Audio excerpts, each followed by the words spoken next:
Good morning to all. So last class வந்து பார்த்தீங்கன்னா 8th சயின்ஸில் பார்ட் 1 பார்த்தோம். ஸோ இப்போ இதுலேருந்து பார்க்க போகிறது நெக்ஸ்ட் பார்க்க போகிறது பார்ட் 2. ஸோ அதோட கண்டினியூஷன் பார்த்துங்க. ஸோ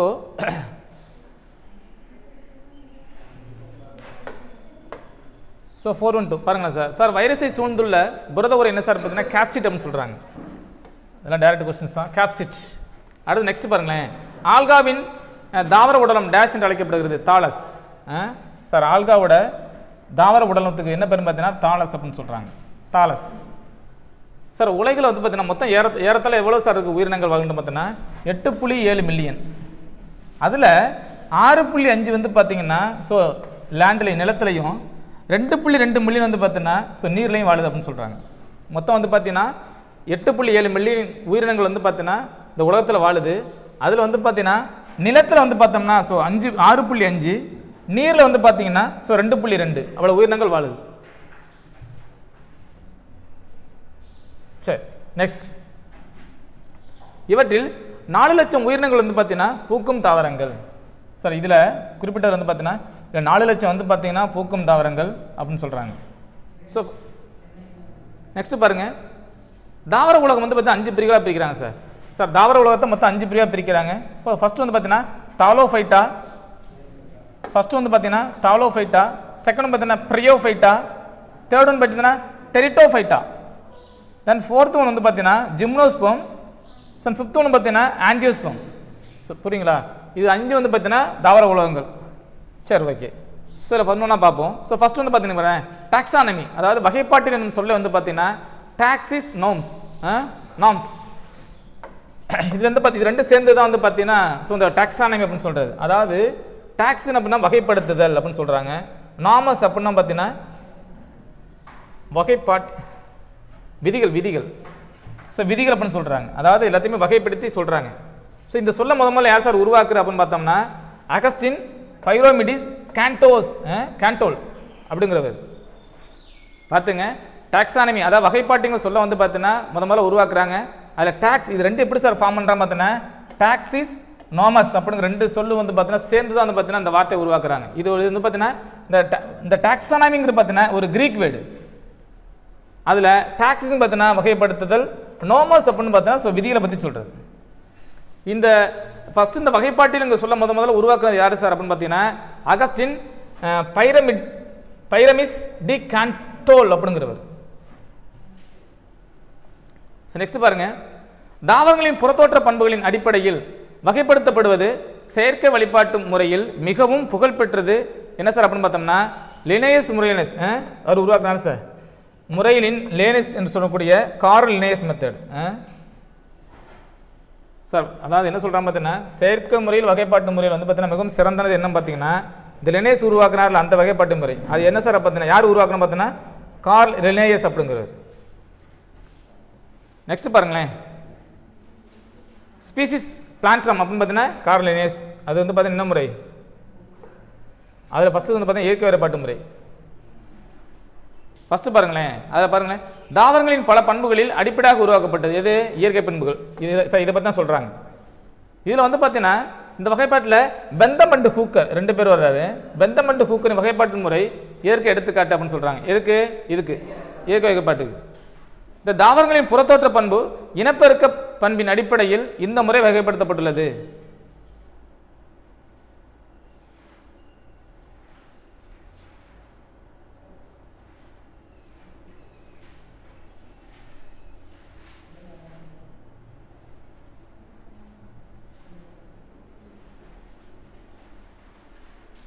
சரி, அதை பாருங்களா சார், ஜெனிரா பிளான்ட்ரம் அப்படிங்கிற. ஸோ ஜெனிரா பிளான்ட்ரம் அப்படின்னா பார்த்தீங்கன்னா பெந்தம் ஹூக்கர் அவருடைய வகைப்பாடு. அதில் வந்து பார்த்தீங்கன்னா 3 தொகுதி இருக்குது அப்படின்னு சொல்கிறாங்க. அடுத்து பார்த்தீங்கன்னா திறந்த விதையுடைய தாவரங்கள், அதாவது பார்த்தீங்கன்னா ஜிம்னோஸ்போம்னு சொல்கிறாங்க. திறந்த விதை தாவரங்கள் பார்த்தீங்கன்னா ஜிம்னோஸ்போம் அப்படின்னு சொல்கிறது. இதில் வந்து பார்த்தீங்கன்னா கனிகள் வந்து பார்த்தீங்கன்னா உருவாக்கப்படுவதில்லை. நெக்ஸ்ட் பாருங்களேன், மாமரத்துடைய தாவரவியல் பேர் பார்த்தீங்கன்னா மாஞ்சிபெரா இண்டிகா. புரியுங்களா? மாமரத்துடைய தாவரவியல் பொட்டானிக்கல் நேம் வந்து பார்த்தீங்கன்னா மாஞ்சிபெரா இண்டிகா. அடுத்து பார்த்தீங்கன்னா இருசொல் பயிரிடுதல் முறையை லினேயஸ் முதலில் தம்முடைய சார் ஒரு புக்கு சார், இது வந்து அவருடைய புக்கு. யார்? லினேயஸோட புக்கு வந்து பார்த்தீங்கன்னா ஸ்பீசிஸ் பிளான்டம் அப்படிங்கிற ஒரு புக்கை வந்து பார்த்தீங்கன்னா வெளியிடுறாரு. அந்த புக்கோட ஆத்தர் யாரும் பார்த்தா லினேயஸ். அதில் தான் குறிப்பிட்டிருக்காரு. எது இந்த இருசொல் பெயரிடல் முறையை பற்றி பார்த்துங்க. அப்போ இருசொல் பெயரிடல் முறையை உருவாக்குனது பார்த்தீங்கன்னா கர்னல் லினேயஸ். இவர் எழுதின புக்கோட பேர் பார்த்தீங்கன்னா ஸ்பீசிஸ் பிளான்டம். இது 3 ஞாபகம் வச்சுங்க. ஸோ நெக்ஸ்ட் பார்த்தோம்னா இந்தியாவில் வந்து பார்த்தீங்கன்னா மிகப்பெரிய உலர் தாவர தொகுப்பு எங்கே சார் இருக்குன்னு பார்த்தீங்கன்னா கொல்கத்தாவில் இருக்குது சார். 1 மில்லியனுக்கும் அதிகமான உலர் தாவர மாதிரிகள் அங்கே இருக்குது அப்படின்னு சொல்கிறாங்க. சரிங்களா? அதான் அந்த பொட்டானிக்கல் இதுன்னு சொல்லாமல் சார், கார்டன் மாதிரி உள்ளது. அதாவது ஏன் sir? Yes very good. Herbarium. உலர்தாவர தொகுப்பு தான் ஹெர்பேரியம். இந்தியாவிலே மிகப்பெரிய இது அங்கே தான் இருக்குன்னு கொல்கட்டாலாம் இருக்குன்னு நினைக்கிறேன். ஸோ அது அங்கே தான் சார் இருக்குது, மறந்துடக்கூடாது. கிட்டத்தட்ட 1 மில்லியனுக்கு அதிகமான உலர் தாவர மாதிரிகள் அங்கே இருக்குது அப்படின்னு சொல்கிறாங்க. நெக்ஸ்ட் பாருங்கள் சார், தாவரவியல் பெயரிடுதல் முறையை முதலில் அறிமுகப்படுத்த யார் சார் அப்படின்னா காஸ்பர்ட் பாக்கின் அப்படிங்கிறார். தாவரவியல் பெயரிடுதல் அதாவது பொட்டானிக்கல் நேம்களும் கொடுக்குறாங்கல்ல, இது முதல்ல இன்ட்ரோடியூஸ் பண்ணது யார் அப்படின்னு பார்த்தோம்னா ஸோ காஸ்பர்ட் பாக்கின். எந்த வருஷம் தான்? 1623. இது கொஞ்சம் பார்த்துங்க. ஏதாச்சும் நேமில் ஏதாச்சும் ஒன்று வச்சுருவான் சார். சயின்டிஸ்ட் நேம் வர மாதிரி ஏதாச்சும் ஒரு கொஸ்டின்ஸ் வச்சுருவோம். அப்போ அதெல்லாம் பார்த்துங்க. நெக்ஸ்ட் பாருங்கள் சார் பாசினுடைய ப்ராப்பர்ட்டி கொடுத்துக்கலாம். பண்புகள் பச்சையத்துடன் கூடிய எளிமையான தன்மையுடைய தற்சார்பு உயிரிகள் அப்படின்னு சொல்கிறாங்க. அடுத்து பார்த்தீங்கன்னா இது வந்து பார்த்தீங்கன்னா தாலோபோட்டாவோட வகையை சார்ந்தது. என்ன சார்? இது வந்து பார்த்தீங்கன்னா தாலோபோட்டாவோட வகையை சார்ந்தது. சார் பாசிகளின் தாவர உடலமானது தாலஸ். மறந்துடக்கூடாது. பாசி இருக்குல்ல சார், பாசியுடைய அந்த தாவரத்துடைய உடலம் வந்து பார்த்தீங்கன்னா தாலஸ் அப்படின்னு சொல்கிறாங்க. இது தாலோஃபைட்டா. இதில் பாருங்களேன் சார், தாவர உடலமானது வேர் தண்டு இலை என வேறுபடுத்த இயலாது. ஆமாம் சார், இதில் எதுவுமே பார்த்தீங்கன்னா இதில் எது வேறு தண்டு அப்படின்னு எதுவுமே டிஃபரெண்ட் பண்ணி காட்ட முடியாது. எல்லாமே ஒரே மாதிரி தெரியும் நமக்கு. பெரும்பாலான பாசிகள் தண்ணீரில் காணப்படும். எஸ், கண்டிப்பாக பாசினாலே நமக்கு வந்து பார்த்தீங்கன்னா தண்ணீரில் தான் இருக்குன்னு தெரியும். பெரும்பாலானது சார், எல்லாமே கிடையாது, பெரும்பாலானது. சில பாசிகள் மிகவும் நுண்ணியவை. இவை நீரின் மேற்பரப்பில் மிதந்து கொண்டிருக்கும். இவை தாவர மிதவை நுண்ணுயிர்கள் என்று அழைக்கப்படுகிறது. சில பாசிகள் இணக்க உயிர்களாக காணப்படுகின்றன. அது என்ன சார் அப்படின்னு பார்த்தோம்னா பாசிகள் மற்றும் பூஞ்சை அப்படின்னு சொல்றாங்க. அடுத்த பாருங்களேன் சார், நகர்ந்து செல்லாமல் ஒரே இடத்தில் இருக்கும் பாசிக்கு என்ன சார் பேர் அப்படின்னு பார்த்தீங்கன்னா குளோரெல்லா. சார் மூவ்மெண்ட்டே இருக்காது, நகர்ந்து செல்லாமல் ஒரே இடத்துல ஸ்டேபிளாகவே இருக்கும். அதுலேருந்து அதனுடைய growth ஆரம்பிச்சுக்கிட்டே இருக்கும். அப்படி இருந்துச்சுன்னா அதுக்கு பேர் வந்து பார்த்தீங்கன்னா குளோரெல்லா. பார்த்துங்க, ஸ்டேபிளாக இருக்கக்கூடியது. அடுத்து நெக்ஸ்ட் பாருங்க சார், பழசல் பாசிகளில் இலையானது. பழசல் பாசிகளில் இலையானது கிளைத்தவற்றை கிளைத்தவற்றையாக உள்ள பாசிக்கு எடுத்துக்காட்டு. என்ன சார் மீனிங்? இது கிளைத்தவற்றையாக நோட்ஸில் பாருங்க. என்ன சார்? சார் பழசல் பாசிகளில் இலையானது, அந்த இலை வந்து சார் இப்படி இருக்கும் சொல்கிறான். இப்போ என்ன சார்? கிளைத்தவற்றையாக கிளைத்தவற்றையாக உள்ள பாசிக்கு எடுத்துக்காட்டுன்னு பார்த்தீங்கன்னா ஸ்பைரோகர். அது புரியுது, ஆனால் இந்த மீனிங் சரியாக இது சரியாக ஆப்ட் ஆகலையே. பழசல் பாசிகளில் இலையானது சார் புக் இருக்கா?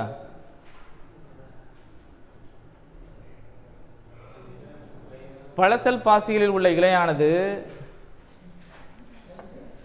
சரி, டவுட் இது சார் பாருங்கள் சார், பார்த்து சொல்லுங்கள், மட்டும் வச்சுங்க.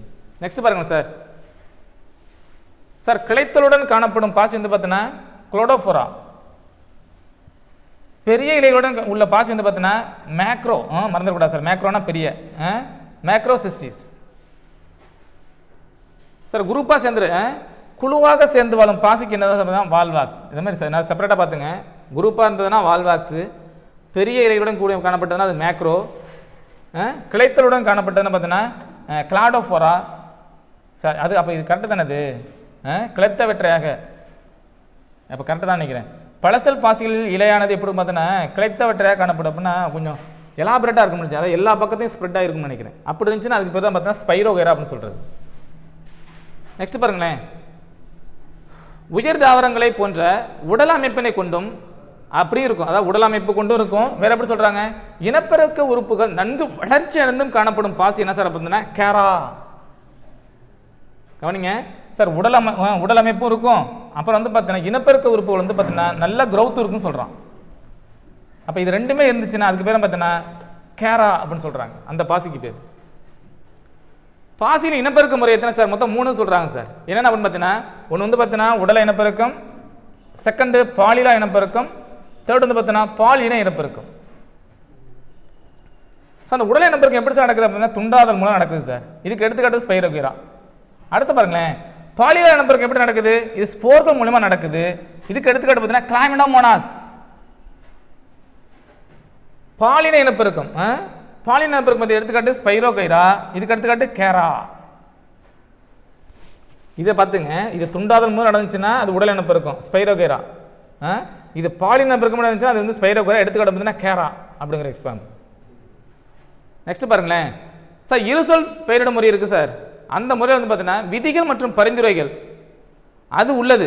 அப்படி இருக்கும்போது தற்போது இது ஐசிஎன் சொல்கிறாங்கல்ல, அதாவது அகில இந்திய அகில இந்திய கிடையாது, இன்டர்நேஷனல் அகில உலக பெயர் சூட்டும் சட்டம் சொல்லுவாங்க, ஐசிஎன் அப்படின்னு சொல்கிறாங்க சார். அதுக்கு பேர் வந்து எது இருசொல் பெயரிடும் முறை வந்து பார்த்தீங்கன்னா தொடர்பான விதிகள் மற்றும் பரிந்துரைகள் எல்லாமே வந்து பார்த்தீங்கன்னா இந்த ஐசிபிஎன் இருக்குல்ல சார், அகில உலக தாவரவியல் பெயர் சூட்டும் முறை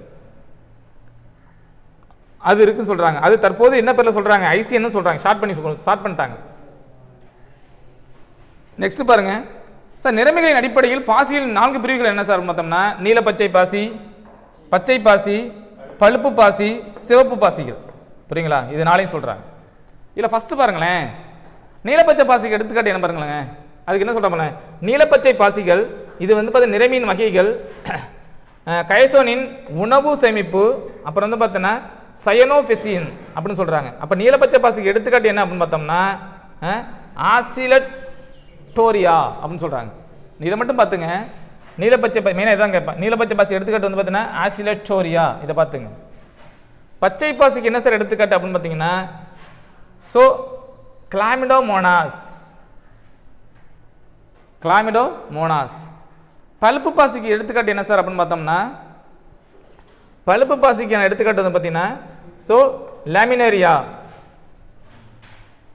இது வகை சார், இதெல்லாம் நிறமியோட வகை. பட் அது எடுத்துக்காட்டு வந்து பார்த்தீங்கன்னா ஸோ லேமினேரியா. சிவப்பு பாசிக்கு எடுத்துக்காட்டு பார்த்தீங்கன்னா ஸோ பாலி சைஃபோனியா. இது சில இடத்துல மேக்ஸிமம் இந்த எடுத்துக்காட்டு தான் கேட்பான். நிறமிகள் வந்து கேட்டதில்லை, இதான் தெரிஞ்சிங்க. கேட்க மாட்டான், சொல்ல முடியாது. அப்போ இதுக்கு நிறமிகள் வந்து பார்த்தீங்கன்னா இந்த இது ஃபைக்கோ எரித்ரின். அதேமாதிரி வந்து பழுப்பு பாசிக்கான நிறமை வந்து பார்த்தீங்கன்னா ஃபீகோ சாந்தின். இதுக்கான உணவு இதுக்கு கொடுக்கல. நிறமின் வகை வந்து பார்த்தீங்கன்னா பச்சையும் கொடுத்துறான். பச்சையம் உணவு சேமிப்பு, அது ஸ்டார்ச் அப்படின்னு சொல்லிட்டாங்க. இந்த நீலப்பச்சை பாசிக்கு வந்து பார்த்தீங்கன்னா கைகோசைனின் அப்படின்னு சொல்கிறாங்க நிறமையோட வகை. பார்த்துங்க, செப்பரேட்டாக எழுதி படிங்க, அப்போ கொஞ்சம் ஈஸியாக இருக்கும். நீலப்பச்சை பாசி நிறமையாக ஒரு பக்கம் எழுதுங்க, ஸோ எக்ஸாம்லாம் ஒரு பக்கம் எழுதிங்க. அப்போ கம்பாரிசன் பண்ணி படிச்சிங்க. அப்படி படிச்சிங்கன்னா கொஞ்சம் ஈஸியாக தெரியும். எல்லாமே கொஞ்சம் குழப்பம் தான், ஆனால் இதெல்லாம் இந்த பார்ட் அப்படியே கொஞ்சம் இம்பார்ட்டண்டாக தெரியுது. எக்ஸாமில் கேட்க வாய்ப்பு இருக்குது. ஸோ நெக்ஸ்ட் ஒன், உலகத்திலேயே மிகப்பெரிய உலர் தாவர தொகுப்பு அருங்காட்சியகம், அதான் ஹெர்போரியம், அந்த லேப் இருக்குல்ல சார், அது எங்கே இருக்குது அப்படின்னு பார்த்தீங்கன்னா மிக பெருசு அப்படின்னு பார்த்தீங்கன்னா பாரிஸில் இருக்குது சார். பாரிஸில் இருக்குது. எந்த இடத்துல அப்படின்னு பார்த்தோம்னா தேசிய டி ஹிஸ்டாரிக் நேச்சுரலேவ் என்னும் பிரான்சின் பாரிஸ் நகரில் உள்ள அருங்காட்சியகம் அப்படின்னு சொல்கிறாங்க. பாரிஸ் மறந்துடாதீங்க, பாரிஸ். உணவாக பயன்படுத்தப்படும் பாசிகள் என்ன சார் அப்படின்னு பார்த்தோம்னா ஸோ அல்வா, ஸ்பைருலோலினா, குளோரல்லா, இதெல்லாம் அங்கங்கே பயன்படுத்துகிறாங்களா? Yes sir. அல்வா இங்கே இங்கிலாந்து, ஸ்பைருலினா, குளோரல்லா வந்து பார்த்தீங்கன்னா இந்தியா பயன்படுத்தக்கூடிய நாடு சார். நெக்ஸ்ட் பாருங்கள், வீட்டு உலகங்களுக்கு சார் வீட்டு விலங்குகளுக்கு உணவாக பயன்படுத்தப்படும் பாசி என்ன சார் அப்படின்னு பார்த்தீங்கன்னா லேமினேரியா. நெக்ஸ்ட் ஒன்று பார்த்தீங்கன்னா அஸ்கோபில்லம் சார். வீட்டு விலங்குகளுக்கு பார்த்துங்க சார், இது உடனே குழப்பியாதீங்க சார். சார் நமக்கு அதாவது நார்மலாக நமக்கு உணவாக பயன்படுத்தக்கூடிய இது, விலங்குகளுக்கு வந்து பார்த்தீங்கன்னா இது ரெண்டும் லேமினேரியா அண்டு பார்த்தீங்கன்னா அஸ்கோபில்லம். இதை கொஞ்சம் நல்லா பார்த்துங்க. ஸோ இதுவும் கொஞ்சம் இம்பார்ட்டன்ட், கேட்கறது வாய்ப்பு இருக்குது. பார்த்துங்க. நெக்ஸ்ட் பாருங்கள் சார், சில நீலப்பச்சை பாசிகள் வளிமண்டல நைட்ரஜனை மண்ணில் நிலைநிறுத்தி மண் வளத்தை அதிகரிக்க செய்கின்றன. அதுக்கு பேர் என்ன சார் பார்த்தீங்கன்னா நாஸ்டாக், கேட்க வாய்ப்பு இருக்குது சார். அப்புறம் பார்த்தீங்கன்னா அனஃபினா. எப்படி கேட்பானா நைட்ரஜனை மண்ணில் நிலைநிறுத்தும் பாசிகள் என்ன அப்படின்னு கேட்பான். புரியுதா சார்? நைட்ரஜனை மண்ணில் நிலைநிறுத்தும் பாசிகள் என்ன அப்படின்னு பார்த்தோம்னா ஸோ நாஸ்டாக்கு. நெக்ஸ்ட் ஒன்று பார்த்தீங்கன்னா அனஃபீனா. இதெல்லாம் பார்த்தீங்கன்னா சார் இது எல்லாமே வந்து பார்த்தா நீலப்பச்சை பாசியில் வந்துடும். அதையும் பார்த்துங்க. ஸோ நெக்ஸ்ட் பாருங்க.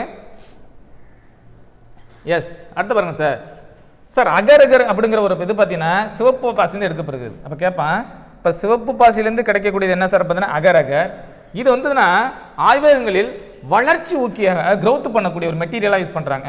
க்ரௌத்தாக யூஸ் பண்ணுறாங்க. அதுக்கு வந்து பார்த்தீங்கன்னா ஜெலிடியம் என்ன பார்த்தீங்கன்னா கிரேசிலேரியா. அகருங்கிற பார்த்தீங்கன்னா சிவப்பு பாசிலேருந்து பெறுது. அதுக்கு எடுத்துக்காட்டு வந்து பார்த்தீங்கன்னா ஜெலிடியம் அப்புறம் கிரேசிலேரியா. இது எதுக்கு சார் மெயினாக யூஸ் பண்ண பார்த்தா லேபில் வந்து பார்த்தீங்கன்னா ஒரு பிளான்ட் க்ரோத்துக்கு வந்து பார்த்தா யூஸ் பண்ணுறான், வளர்ச்சிக்கு யூஸ் பண்ணுறான், வளர்ச்சி ஊக்கியாக. ஸோ இதையும் பார்த்துக்கணும். இந்த பாயிண்ட் முக்கியமானது. எதுக்குன்னு கேட்பான். நம்ம எய்ம் பண்ணிட்டு இருப்போம் இது தானே அகர்னா சிவப்பு தானே எக்ஸாம் படிச்சுட்டு போயிடுவோம். ஆனால் அப்படி இப்படி கேட்பானா இப்போ வந்து பார்த்தா எல்லாமே கொஸ்டின் முன்னாடியெல்லாம் கொஸ்டின் கொடுத்து ஆன்சர் கேட்பான். இப்போ ஆன்சர் கொடுத்து கொஸ்டின் கேட்குறான். அப்படியும் கொஞ்சம் பார்த்துங்க. அப்புறம் அகருங்கிறது சிவப்பு பாசி எதுக்கு சார் பார்த்தீங்கன்னா வளர்ச்சி ஊக்கியாக. இதுக்கு எக்ஸாம்பிள் வந்து பார்த்தீங்கன்னா ஜெலிடியம் அண்ட் பார்த்தீங்கன்னா கிரேசிலேரியா. பாதி பேரை காணும் போயிட்டாங்களா? சரி கிளாஸ் ரொம்ப போர் அடிக்குது. சரி நெக்ஸ்ட் ஒன். ஓகே சார் ஏதோ படித்தா ரைட்டு. சரி நெக்ஸ்ட் ஒன் சார். அது பாருங்கள் சார் அயோடின் எந்த பாசியிலேருந்து பெறப்படுது அப்படின்னு பார்த்தீங்கன்னா பழுப்பு பாசியிலேருந்து சார். அயோடின் எழுந்து பெறப்படுது பழுப்பு பாசியிலேருந்து பெறப்படுகிறது. இதுக்கு எடுத்துக்காட்டு பார்த்தீங்கன்னா லேமினேரியா. புரியுங்களா? அப்போ பழுப்பு பாசியிலேருந்து பெறப்படுவது பார்த்தீங்கன்னா அயோடின். அந்த அயோடினுக்கு எடுத்துக்காட்டு சார் பழுப்பு பாசி எடுத்துக்காட்டு பார்த்தீங்கன்னா லேமினேரியா. நெக்ஸ்ட் பாருங்களேன். எஸ் சார் இதுவும் முக்கியமான சார் இதெல்லாமே முக்கியமானது தான். இதை பற்றி நல்லா பார்த்துங்க. இதெல்லாம் கேட்டிருக்கான் ஒரு டைம். அடுத்து பாருங்க சார் விண்வெளி பயணத்தின் போது கார்பன் டை ஆக்சைடை மட்க செய்து ஸ்பேஸுக்கு போகிறாங்களா சார். அப்போ போகும்போது பார்த்தீங்கன்னா CO2 மக்க செய்வதற்கு பயன்படுத்தக்கூடிய பாசி என்ன சார் பார்த்தீங்கன்னா குளோரெல்லா ஃபைரனாய்ஸ் டோசா. புரியுங்களா? விண்வெளிக்கு போகிறாங்க ஸ்பேஸுக்கு போகும்போது பார்த்தீங்கன்னா கார்பன் டை ஆக்சைடை மக்க செய்ய பயன்படும் பாசி வந்து பார்த்தீங்கன்னா குளோரெல்லா ஃபைரனாய் டோசா. கேட்பான் விண்வெளி பயணத்தின் போது இந்த பாசியை பயன்படுத்தி பார்த்தீங்கன்னா எந்த வாயுவை மக்க செய்கிறாங்க அப்படின்னு கேட்பான். அப்போ கார்பன் டை ஆக்சைடு CO2 அப்படின்னு கூட பார்த்துங்க CO2.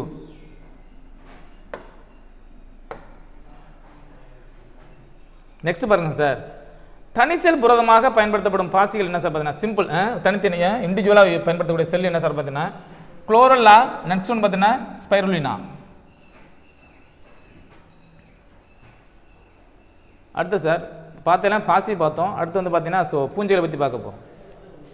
பூஞ்சைகளை பாருங்கள் சார் இந்த பூஞ்சைங்கிறது பார்த்தீங்கன்னா டாலோஃபைட்டா வகையை சார்ந்தது. அப்புறம் இதோட தாவர உடலை வந்து பார்த்தீங்கன்னா வேர் தண்டு இலை மூணு வந்து பார்த்தீங்கன்னா பிரிக்கப்பட்டது. எல்லாம் ஷேப் ஒரே மாதிரி தான் இருக்குன்னு சொல்கிறான். அதாவது இது வந்து இது தாவர உடலை வந்து பார்த்தீங்கன்னா வேராகவோ இல்லை தண்டாகவோ இல்லை இலையாவோ பிரிக்கிறது இல்லை அப்படிங்கிறாங்க. இதில் வந்து பார்த்தீங்கன்னா மெயினாக ஸ்டார்ச் இருக்குது இல்லை அப்படின்னு சொல்கிறாங்க. இதில் வந்து பார்த்தீங்கன்னா ஸ்டார்ச் கிடையாது. ஏனில் பூஞ்சைகள் வந்து கண்டிப்பாக பச்சையும் கிடையாது சார். பச்சையும் இருந்தால் தானே ஸ்டார்ச் உருவாக்க முடியும். இப்போ பச்சையும் இல்லை. அதனால் வந்து பார்த்தீங்கன்னா இதில் வந்து ஸ்டார்ச் இருக்க வாய்ப்பே கிடையாது. நெக்ஸ்ட் பாருங்களேன் பூஞ்சைகள் வந்து பார்த்தீங்கன்னா பல செல்லால் ஆன உயிர்களால் ஆனது. அப்போ என்ன சார் அது யூகேரியேட் மறந்துடக்கூடாது. ஒரு செல்னா புரோகேரியேட்டு பல செல்னா யூகேரியேட். நெக்ஸ்ட் ஒன் சில வகை பூஞ்சைகள் ஒரு செல்லால் ஆன புரோகேரியேட் செல்களால் அமைப்பை கொண்டுள்ளன. அப்போ என்ன சார் பார்த்தீங்கன்னா புரோகேரியேட் என்ன எடுத்துக்காட்டு பார்த்தேன் ஈஸ்ட்டு. அதை மட்டும் ஞாபகம் வச்சுங்க. அப்போ ஒரு செல்லால் ஆன உயிரி அப்படின்னா புரோகேரியேட் செல்லு, அதுக்கு எடுத்துக்காட்டு ஈஸ்ட்டு.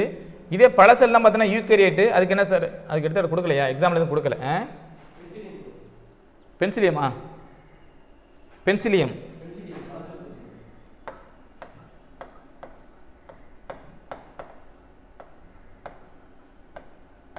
சரி ஓகே.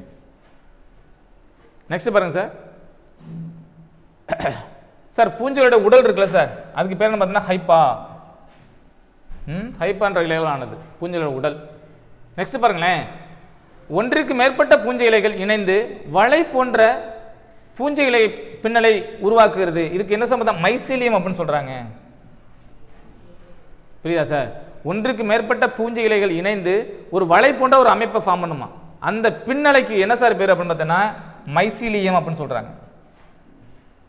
நெக்ஸ்ட் பாருங்க, பூஞ்சை இலை பின்னால் எத்தனை வகை இருக்குன்னு பார்த்தீங்கன்னா குறுக்கு சுவருடைய பூஞ்சை இலைகள், குறுக்கு சுவரற்ற பூஞ்சை சுளைகள், அதெல்லாம் பார்த்துங்க.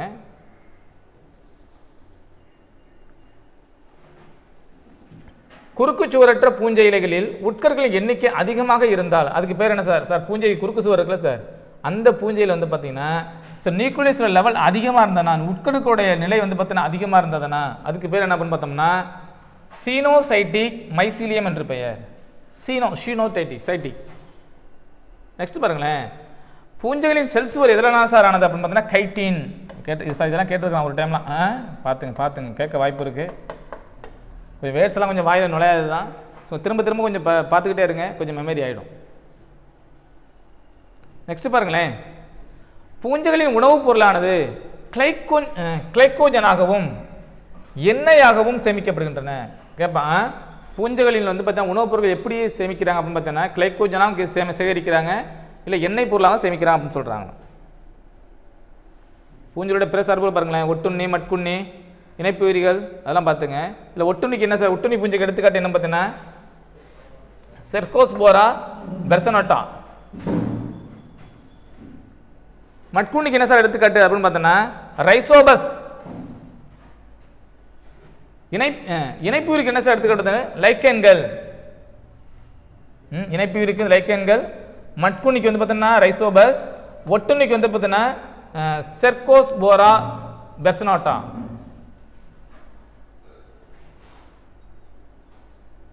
அதே மாதிரி சார் பூஞ்சைகளை யார் சார் வகைப்படுத்தினது அப்படின்னு பார்த்தீங்கன்னா W. மார்டின் 1961. பூஞ்சைகளை வகைப்படுத்தினது பார்த்தீங்கன்னா W. மார்டின் 1961.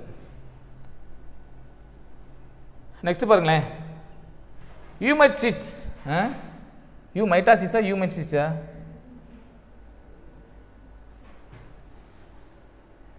யூமைட்சிட்ஸ் தான்.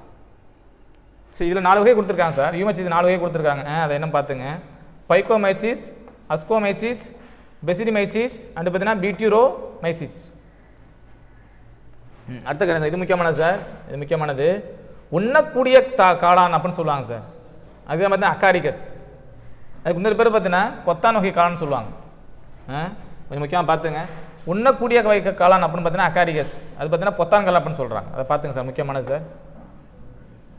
நெக்ஸ்ட்டு சார், வைட்டமின் B2 உருவாக்கும் பூஞ்சைகள் என்ன சார் அப்படின்னு பார்த்தீங்கன்னா B2. அதை நல்லா பார்த்துங்க. ஆஸ்பியா கோஸ்பி மற்றும் வந்து பார்த்தீங்கன்னா எரிமோத்திசியம் ஆஸ்பியோ அப்படின்னு சொல்கிறாங்க. இதெல்லாம் என்னத்தை உருவாக்குது? B2ங்கிற விட்டமின் B2 வந்து ஃபார்ம் பண்ணுது.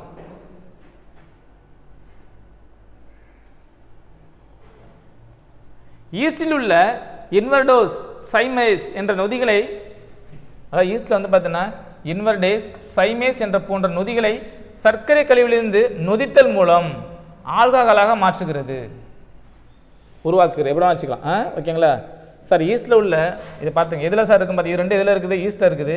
அப்போ ஈஸ்டில் உள்ள இன்வர்டேஸ் சைமேஸ் போன்ற நொதிகள் வந்து பார்த்தீங்கன்னா சர்க்கரை கழிவிலிருந்து நொதித்தல் மூலம் பெர்முட்டேஷன் மூலமாக வந்து பார்த்தீங்கன்னா ஆல்கஹாலை ஃபார்ம் பண்ணுது. உண்ணக்கூடிய காளான் வகை இப்போ தான் பார்த்தோம், பொத்தான் வகை காளான் அகாரிகஸ். எஸ். அடுத்து வந்து சார் 5 வகைப்பாடு RH விக்டேகர். 5 வகைப்பாடு RH விக்டேகர் பூஞ்சைகள் வந்து பார்த்தீங்கன்னா 3ஆம் உலகமாக இடம்பெற செய்துள்ளது. ஏனெனில் இவற்றில் பச்சை மற்றும் தரசம் இல்லையா? தரசம்னா என்ன புரியல? ஸ்டார்ச் அதானே? அதுக்கு இன்னொரு மீனிங் தரசமா புக்கில் கொடுத்துருக்கானா? சரி, ஓகே, சரிங்க சார். ஏன்னா பச்சையம் இல்லை, அதனால் பார்த்தீங்கன்னா ஸ்டார்ச் தயாரிக்க முடியாது.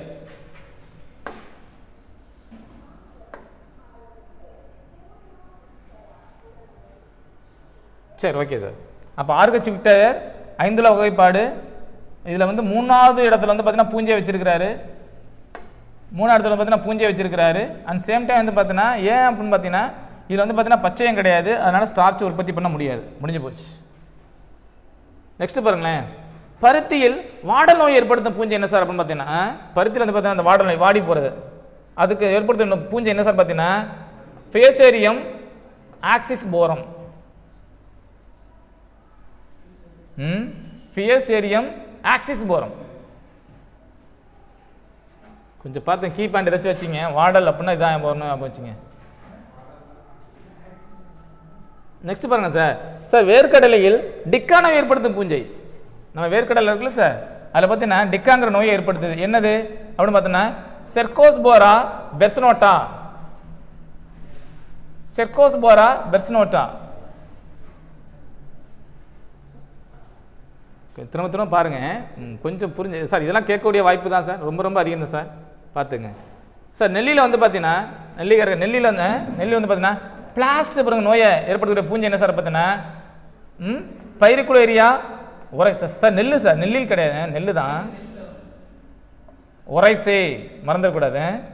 பைரிகுலேரியா ஒரைசே அப்படிங்கிறது எது தானே நெல்லு. நெல்லு இல்லை சார், நெல்லில் பிளாஸ்ட்டுங்கிற நோயில் அப்போ அந்த அந்த நோயை ஏற்படுத்துது. எது பூஞ்சை சார். பார்க்குறதெல்லாம் பூஞ்சை தான். இப்போ பார்க்குறது எல்லாமே பூஞ்சைக்கான நோய் தான், மறந்துடக்கூடாது சார். நெல்லில் பிளாஸ்ட்டுங்கிற நோயை ஏற்படுத்துறது. முள்ளங்கியில் பாருங்களேன் வெண்புலி நோயை ஏற்படுத்துது, அதே ஒரு பூஞ்சை. அது என்ன பூஞ்சை சார் பார்த்தீங்கன்னா Albugo candela. Albugo candela. Next பாருங்களேன் சார், பகற்கனவு பூஞ்சை அப்படின்னு சொல்லுவாங்க. நெக்ஸ்ட் என்ன பகற்கனவு பூஞ்சை.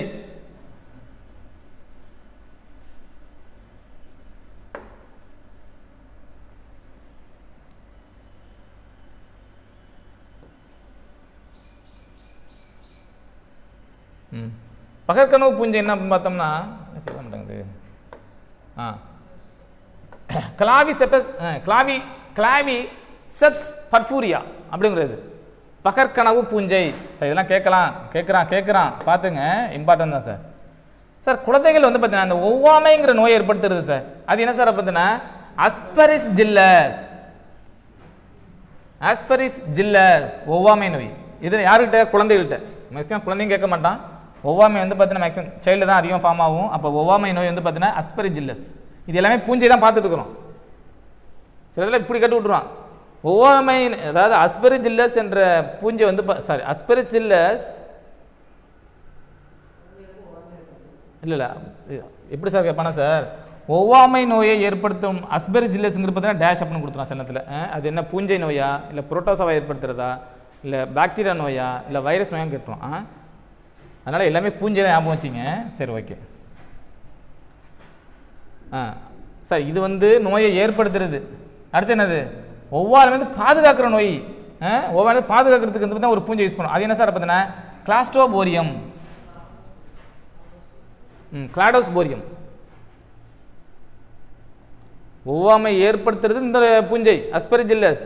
அதுலேருந்து பாதுகாக்கிறது என்ன சார் அப்படின்னு பார்த்தீங்கன்னா கிளாடோஸ்போரியம். அடுத்து பாருங்களேன் உருளை புழுக்களை ஏற்படுத்தக்கூடியது. அதாவது பார்த்தீங்கன்னா வட்ட வடிவமான கொப்பளங்கள் நம்ம தோலில் ஏற்படுது பார்த்தீங்களா, அது ஏற்படுத்தக்கூடிய ஒரு பூஞ்சை பார்த்தீங்கன்னா ட்ரைகோபைட்டான் இனம் கொப்பளம். உருளை வடிவ புழுக்கள். அதே மாதிரி சார் பொடுகு டேண்ட்ரஃப் இருக்குல்ல சார், அந்த பொடுகை ஏற்படுத்தக்கூடிய பூஞ்சை என்ன சார் பார்த்தீங்கன்னா மைக்கோஸ்போராம் பர்பர். ஃபங்கஸ்ன்னு சொல்கிறோம்ல சார், ஃபங்கஸ் டேண்ட்ரஃப் இது மாதிரிலாம் ஃபார்ம் ஆகுது இல்லை, அதுக்கெல்லாம் பார்த்தீங்கன்னா ஸோ மைக்கோஸ்போரம் பர்பர். நெக்ஸ்ட் பாருங்க சார் கால் பாதத்தில் ஏற்படும் நோயை உண்டாக்கும் பூஞ்சை. கால் பாதத்தில் ஏற்படுத்த நோயை உண்டாக்கும் பூஞ்சை என்ன சார் பார்த்தீங்கன்னா டீனியா பெடிஸ். டீனியா பெடிஸ். நெக்ஸ்ட் ஒன் பார்த்தோம்னா பாசிகள். பாசிகள் சேகரிக்கும் உணவு என்ன சார் பார்த்தீங்கன்னா ஸ்டார்ச் மெயினானது. அப்போ பூஞ்சைகளை சேகரிக்கும் உணவு என்ன சார் பார்த்தீங்கன்னா கிளைக்கோஜன் மற்றும் எண்ணெய். சரி நெக்ஸ்ட் பாருங்களேன் பிரயோஃபைட்டா. ஸோ பிரயோஃபைட்டா எடுத்துக்கிட்டிங்கன்னா மேலே இது வந்து பார்த்தீங்கன்னா மிக எளிமையான உடலமைப்பை கொண்டுள்ளது, மிக பழமையான தாவரம். இவை கடத்தும் திசுக்கள் இதில் என்னென்னு பார்த்தீங்கன்னா கடத்தும் திசு என்ன பார்த்தீங்கன்னா சைலம் மற்றும் புளோயம் இருக்கா. எஸ் வரேன். இவை எஸ் சார் இவை கடத்தும் திசுக்கள். அதாவது கடத்தும் இது ரெண்டும் கடத்து, அதாவது நீரை கடத்துறது உணவு கடத்துறது சார். அதில் வந்து பார்த்தீங்கன்னா சைலமும் இருக்காது புளையும் அற்ற நிலையில் நிலத்தில் வளரக்கூடிய பூவாத தாவரங்கள். மறந்துடக்கூடாது சார், பூவாத தாவரங்கள் பிரயோஃபைட்டு. இவை கடத்தும் திசையில் எதுவுமே இருக்காது, புலயமும் இருக்காது, திசை இது சைலமும் இருக்காது. நெக்ஸ்ட் பாருங்களேன் சார், தாவர உலகத்தின் இருவாழ்விகள் அப்படின்னு பார்த்தோம்னா இவற்றில் குறிப்பிட்ட சந்ததி மாற்றம் நடைபெறுகிறது. கேமிட்டோஃபைட் ஒழுங்குத்தன்மை கொண்டது. ஸ்போரோபைட் சந்ததி சிறிதளவு கேமிட்டோபைட் சந்ததியை சார்ந்திருக்கிறது. எஸ் சார், ஸ்போரோபைட் சந்ததி வந்து பார்த்தீங்கன்னா ஒரு ஸ்மால் அமௌண்ட், ஒரு குறிப்பிட்ட அளவு வந்து பார்த்தீங்கன்னா கேமிட்டோபைட் சந்ததி வந்து பார்த்தீங்கன்னா சார்ந்திருக்கு, ஒத்து போகுது அப்படின்னு சொல்கிறாங்க.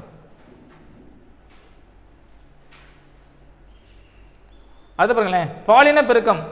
சார் பாலின பெருக்கத்துக்கு இன்னொரு பேர் பார்த்தீங்கன்னா அது என்ன முறையில் நடக்கும் பார்த்தீங்கன்னா ஊகேமஸ் அப்படிங்கிற முறையில் நடக்குது. கேட்பான் சார், பிரேஃபைட்டில் வந்து பார்த்தீங்கன்னா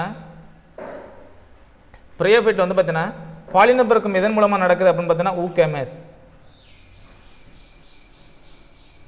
நன்கு வளர்ச்சியடைந்த பாலின உறுப்புகள். அப்போ இந்த பிரேஃபைட் வந்து பார்த்தீங்கன்னா நல்ல க்ரோத்தாக இருக்கக்கூடிய பாலின உறுப்புகள் என்னென்ன சார் அப்படின்னு பார்த்தோம்னா ஆந்த்ரிடியா மற்றும் வந்து பார்த்தீங்கன்னா ஆர்கிகோனியா, இது ரெண்டு தான் சார் நன்கு வளர்ச்சியடைந்த உறுப்புகள், பாலின உறுப்புகள். அடுத்து பாருங்களேன், ஆண் இனக்கு எஸ் சார், அடுத்து பாருங்களேன், ஆண் இனப்பெருக்க உறுப்பு என்ன சார் பார்த்தீங்கன்னா ஆந்த்ரிடியம்.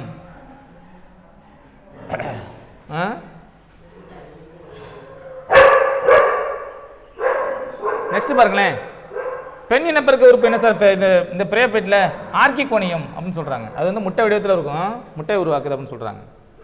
நெக்ஸ்ட் பாருங்கள், நீந்தும் ஆண் செல் நீந்தி சென்று ஆர்கிகோனியாவில் உள்ள முட்டையுடன் இணைந்து கருமுட்டையை உருவாக்குகிறது. சார் அது 2n ஃபார்முலா சார், அது ஒரு இது கொடுத்துருப்பாங்க, ஒரு வாய்ப்பாடு கொடுத்துருப்பாங்க. அதாவது கருமுட்டை ஃபார்ம் ஆனாலே 2n செல், அதாவது ஆணின செல்லும் பெண்ணின செல் சேர்ந்து ஃபார்ம் ஆகிறது தான் 2n செல்னு சொல்லுவாங்க ஒரு கருமுட்டைக்கு. அதனால 2nங்கிற ஃபார்மாக சொல்லியிருப்பாங்க. அந்த கருமுட்டையானது ஸ்போரோஃபைட் சந்ததியின் முதல் செல் ஆகும்.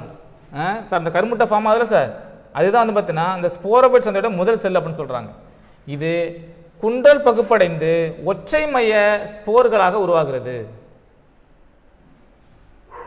நெக்ஸ்ட் பாருங்களேன், ஸ்போர் கேமிட்டோபைட் சந்ததியின் முதல் செல். சார் இந்த சந்ததியோட முதல் செல் என்ன சார் அப்படின்னு பார்த்தீங்கன்னா ஸ்போர் கேமிட்டோபைட் அப்படின்னு சொல்கிறாங்க.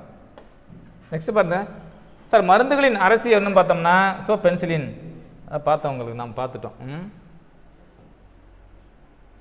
பென்சிலை கண்டுபிடித்தா நமக்கு தெரியும், ஃப்ளம்மிங்கு 28 கண்டுபிடிச்சாரு. 28 கண்டுபிடிச்சாரு. வகுப்பு வந்து பார்த்தீங்கன்னா ஹிப்பாட்டிக்கே, எடுத்துக்காட்டு வந்து பார்த்தீங்கன்னா ரிக்ஷியா அப்படிங்கிறது.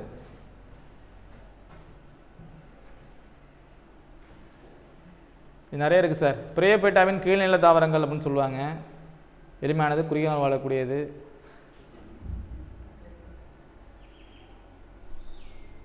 வகுப்பு 3. அடுத்து பாருங்கள் சார் பிரேயோபைட்டாவின் பொருளாதார முக்கியத்துவத்தை பாருங்களேன். இது வந்து பார்த்தீங்கன்னா சார் மண்ணரிப்பை தடுக்குது. ரெண்டாவது வந்து பார்த்தீங்கன்னா ஸ்பாக்னம் என்னும் தாவரம் நீரை உறிஞ்சுவதால் இது நாற்றங்கால்களில் பயன்படுத்தப்படுகிறது. நாற்றங்கால் அந்த இது இளமையாக இருக்கக்கூடிய இடத்துல சார் இந்த பயிர்கள் உருவாக்குறது. ஸ்பாக்னம் அப்படிங்கிறது வந்து பார்த்தீங்கன்னா ஒரு தாவரம் தான் யூஸ் பண்ணுறாங்க. எதுக்கு சார் பார்த்தீங்கன்னா இது வந்து பார்த்தீங்கன்னா நீரை உறிஞ்ச இந்த இதெல்லாம் கூட யூஸ் பண்ணாங்க சார். குழந்தைங்களுக்கு இந்த பேம்பர்ஸ் யூஸ் பண்ணுறாங்க பார்த்தீங்களா? எஸ், அதெல்லாம் கூட இது மாதிரி இதனுடைய ஒரு டைப் ஆஃப் மெட்டீரியல் தான் அது. ஏன் சார்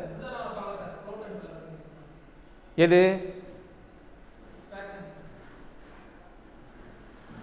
ஸ்பாக்னம்ங்கிற அப்படிங்களா?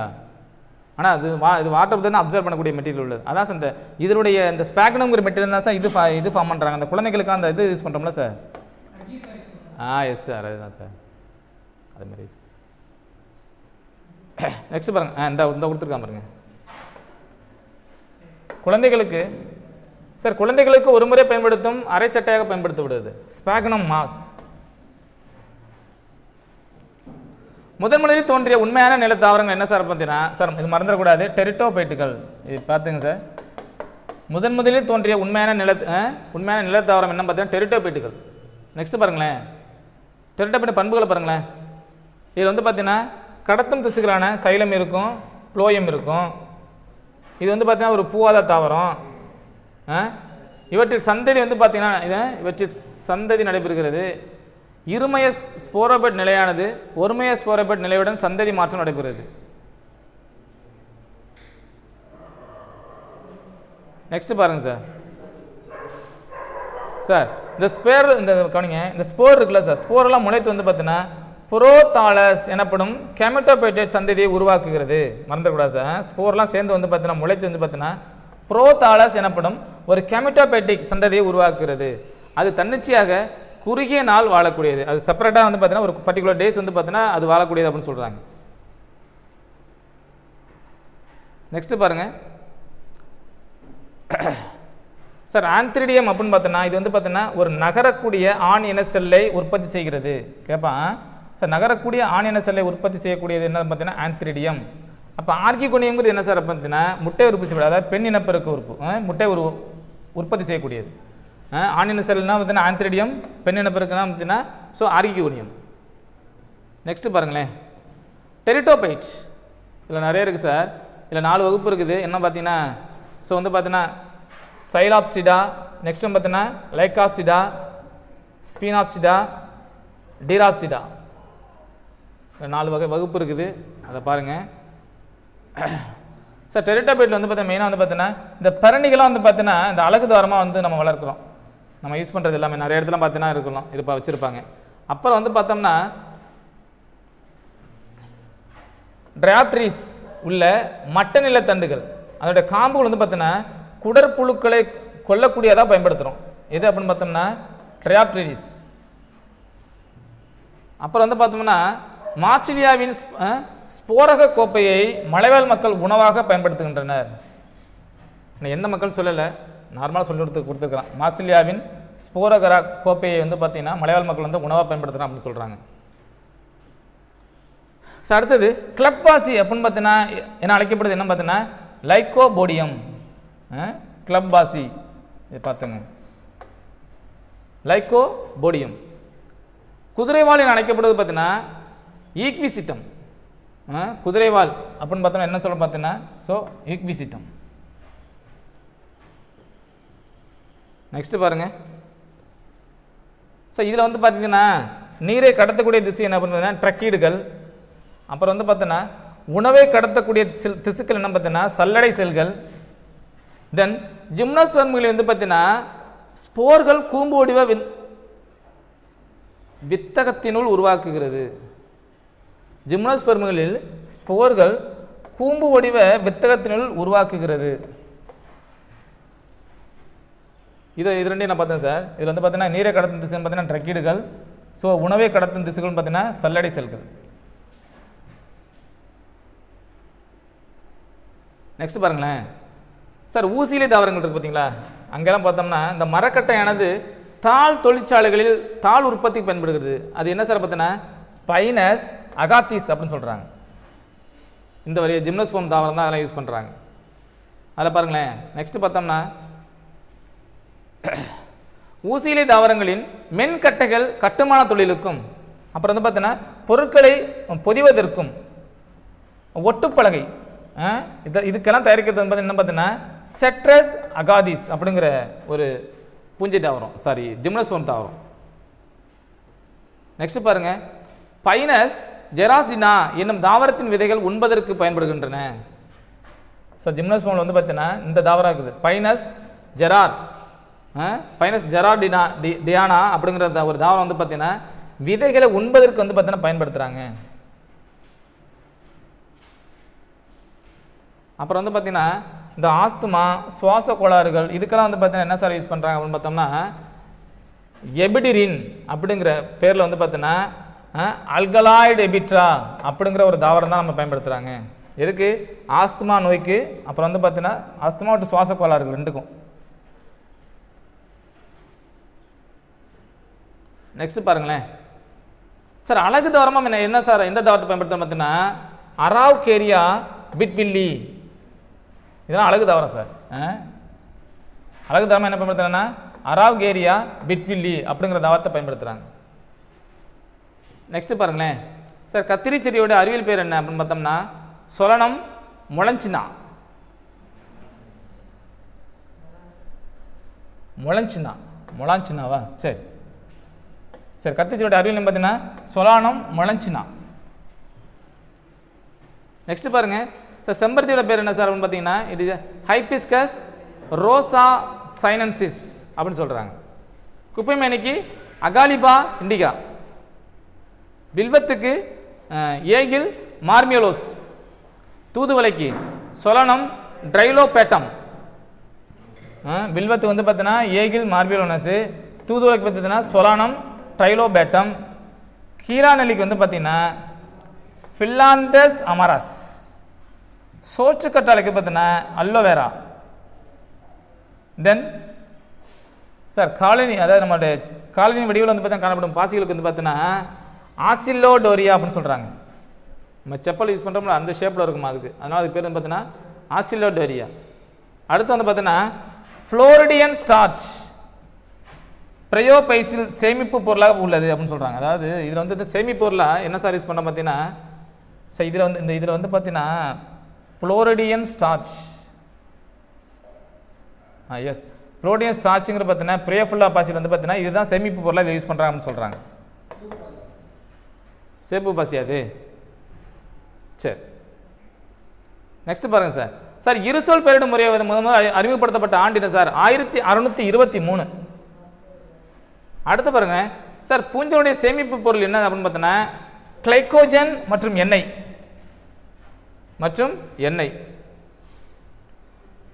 சார். ஜிம்னாஸ்போர்ஸ் எல்லாமே வந்து பார்த்தீங்கன்னா திறந்த விதை தாவரம். ஸோ நெக்ஸ்ட் பார்க்குறது வந்து பார்த்தீங்கன்னா ஆஞ்சியோஸ்போம்கள், இது எல்லாம் வந்து பார்த்தீங்கன்னா மூடிய விதை தாவரங்கள். ஸோ அதில் பாருங்களேன் சார். சார் ஆஞ்சியோ அப்படிங்கிற என்ன சார் பொருள் அப்படின்னு பார்த்தோன்னா, ஆஞ்சியோங்கிற பொருள் பார்த்தோன்னா பெட்டி அல்லது மூடிய பெட்டி அப்படின்னு சொல்கிறாங்க. ஸோ இப்போ ஸ்பெர்மா அப்படின்னா என்ன சார் பார்த்தீங்கன்னா விதை, அப்போ மூடிய விதை, அதுக்காக பார்த்தீங்கன்னா அதுக்கு பேர் மூடிய விதை தாவரங்கள் அப்படின்னு சொல்கிறது. அதுக்கு பேர் தான் வந்து பார்த்தீங்கன்னா ஆஞ்சியோஸ்பெர்மங்கள் அப்படின்னு சொல்கிறது. இவை பூக்கும் தாவரங்கள். இந்த தொகுப்பில் 4 லட்சம் உயிருள்ள தாவரங்கள் இருக்குன்னு சொல்கிறாங்க. இதில் இந்த பூக்கும் தாவரத்தில் இதில் வந்து பார்த்தீங்கன்னா மொத்தம் 4 லட்சம் தாவரங்கள் இருக்குதா சொல்கிறாங்க. இது எப்படி சார் இருக்கும் பார்த்தீங்கன்னா மிக அதிகமான குளிர் மற்றும் வெப்பம் இல்லாத அனைத்து இடங்களிலும் வளரக்கூடியது அப்படின்னு சொல்கிறாங்க. இதெல்லாம் ப்ராப்பர்ட்டியில் பார்த்துங்க.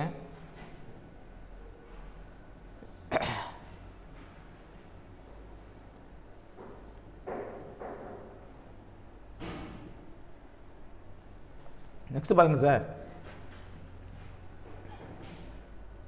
டைப்ஸை பாருங்களேன். இவன் வளர்ச்சி அடிப்படையில் பார்த்தீங்கன்னா 3 வகை பிரிக்கிறாங்க. இதோட க்ரோத்தை டிபெண்ட் பண்ணி என்னென்ன அப்படின்னு பார்த்தோன்னா, சிறு செடிகள் எப்படி சார் சொல்கிறாங்க அப்படின்னு பார்த்தீங்கன்னா அதை பார்த்தீங்கன்னா சொலனம் முளைஞ்சினா அதான் கத்திரி செடி சொல்கிறாங்க.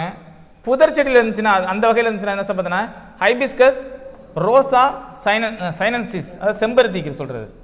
மரங்கள் இருந்தோம்னு சார் மாஞ்சிபரா இண்டிகா அதான் மாமரத்தில் சொல்கிறாங்க. அப்போ வளர்ச்சியை பொறுத்து வந்து பார்த்தீங்கன்னா 3 டைப்பாக கிளாஸிஃபை பண்ணுறாங்க. வளர்ச்சி அடிப்படையில் 3 டைப்பாக சொல்கிறாங்க. ஒன்று சிறு செடிகள், அடுத்த புதர் செடிகள், அடுத்த மரங்கள், அடுத்தது மரங்கள். நெக்ஸ்ட் பாருங்களேன், நன்கு வளர்ச்சியடைந்த கடத்தும் திசுக்கள் காணப்படுகின்றன. அதான் சொல்லியாச்சு. சைலமானது சார் இதில் வந்து பார்த்தீங்கன்னா பாருங்க, சைலமானது சைல குழாய்கள், ட்ரக்கீடு, சைலம் பாரன்கேமா மற்றும் சைலம் நார்கள் என 4 வகை செல்களை கொண்டுள்ளது. எது இது சைலமானது. ஆனால் ஃப்ளோயத்தை எடுத்துங்களேன், புலயமானது சல்லடை குழாய், ஃப்ளோயம் பாரன்கைமா, அப்புறம் வந்து பார்த்தீங்கன்னா துணை செல்கள் மற்றும் ஃப்ளோயம் நார்கள், இதுலேயும் 4 வகை செல்கள் இருக்குது அப்படின்னு சொல்கிறாங்க. ஸோ ஆஞ்சியோஸ்பெர்ம் வகைப்பாடு பாருங்களேன், அது 2 வகை பிரிக்கிறாங்க சார். ஒன்று வந்து பார்த்தீங்கன்னா ஒரு வித்திலை தாவரங்கள், இன்னொன்று வந்து பார்த்தீங்கன்னா இரு விதை இலை தாவரங்கள் அப்படின்னு சொல்கிறாங்க. பாருங்கள் சார். ஸோ இதை பாருங்கள், ஃபஸ்ட்டு ஒரு வித்திலை பார்ப்போமே. விதை வந்து பார்த்தீங்கன்னா சார் ஒரே ஒரு விதையை மட்டும் கொண்டிருக்கும், அதான் ஒரு வித்திலை தாவரங்கள். இதில் வந்து வேரெல்லாம் எப்படி இருக்கும்? சல்லிவேர் தொகுப்புடனும், இலைகள் வந்து பார்த்தீங்கன்னா இணைப்போக்கு அமைப்புடனும் காணப்படும். இன்னொன்று பார்த்தீங்கன்னா நரம்பமைவு இதில் இருக்குன்னு சொல்கிறாங்க. ஒரு வித்திலையில் ஒரே ஒரு விதை இருக்கும், வேரில் வந்து பார்த்தீங்கன்னா சல்லிவேர் தொகுப்பு இருக்கும், அப்புறம் இலைகள் வந்து பார்த்தீங்கன்னா இணைப்போக்கு நரம்பமைவு அதெல்லாம் காணப்படும் அப்படின்னு சொல்கிறாங்க. மலர்கள் 3 அடுக்கு உடையது. மலர்கள் வந்து பார்த்தீங்கன்னா 3 அடுக்கு உடையதாக இருக்கும். ஒன்று வந்து பார்த்தீங்கன்னா இதில் வந்து பார்த்தீங்கன்னா அள்ளி மற்றும் புள்ளி இதழ்கள் இருக்குல்ல சார், அது பிரிக்கப்படாமல் ஒரே வட்டத்தில் அமைந்திருக்கும். பொதுவாக மலர்கள் வந்து பார்த்தீங்கன்னா 2ஆக பிரிப்பாங்க, அள்ளி வட்டம் புள்ளி வட்டம். இதில் அப்படி இருக்காது, இதெல்லாம் சேர்ந்து காமனாக ஒரே இதாக இருக்கும், ஒரே வட்டமாக இருக்கும்னு சொல்கிறாங்க. அள்ளி வட்டம் இருக்காது, புள்ளி வட்டம் இருக்கா, காமனாக இருக்கும். மகரந்த சேர்க்கை பொருட்கள் காற்றின் மூலம் நடைபெறுகிறது சார். மகரந்த சேர்க்கை மூலம் இது மூலம் பார்த்தீங்கன்னா காற்று மூலம் நடக்குது. அதுக்கு எடுத்துக்காட்டு வந்து பார்த்தீங்கன்னா புல், நெல், வாழை. நெக்ஸ்ட்டு 25 பாருங்களேன். ஸோ இதில் விதைகள் வந்து பார்த்தா 2 விதைகளை கொண்டிருக்கும். அதை சல்லி வேருங்களா, இதில் ஆணிவேர் தொகுப்பு. இதில் வந்து பார்த்தீங்கன்னா இலைகள் வந்து பார்த்தீங்கன்னா வலைப்பின்னல் நரம்பமையுடன் கொண்டிருக்கும்னு சொல்கிறாங்க. நெக்ஸ்ட் பார்த்தீங்கன்னா அள்ளி மற்றும் புள்ளி என 2 இதழ்கள், அதாவது அள்ளி இதழ் புள்ளி இதழ், 2 இதழ்கள் அடுக்குகளாக பிரிக்கப்பட்டிருக்கும்.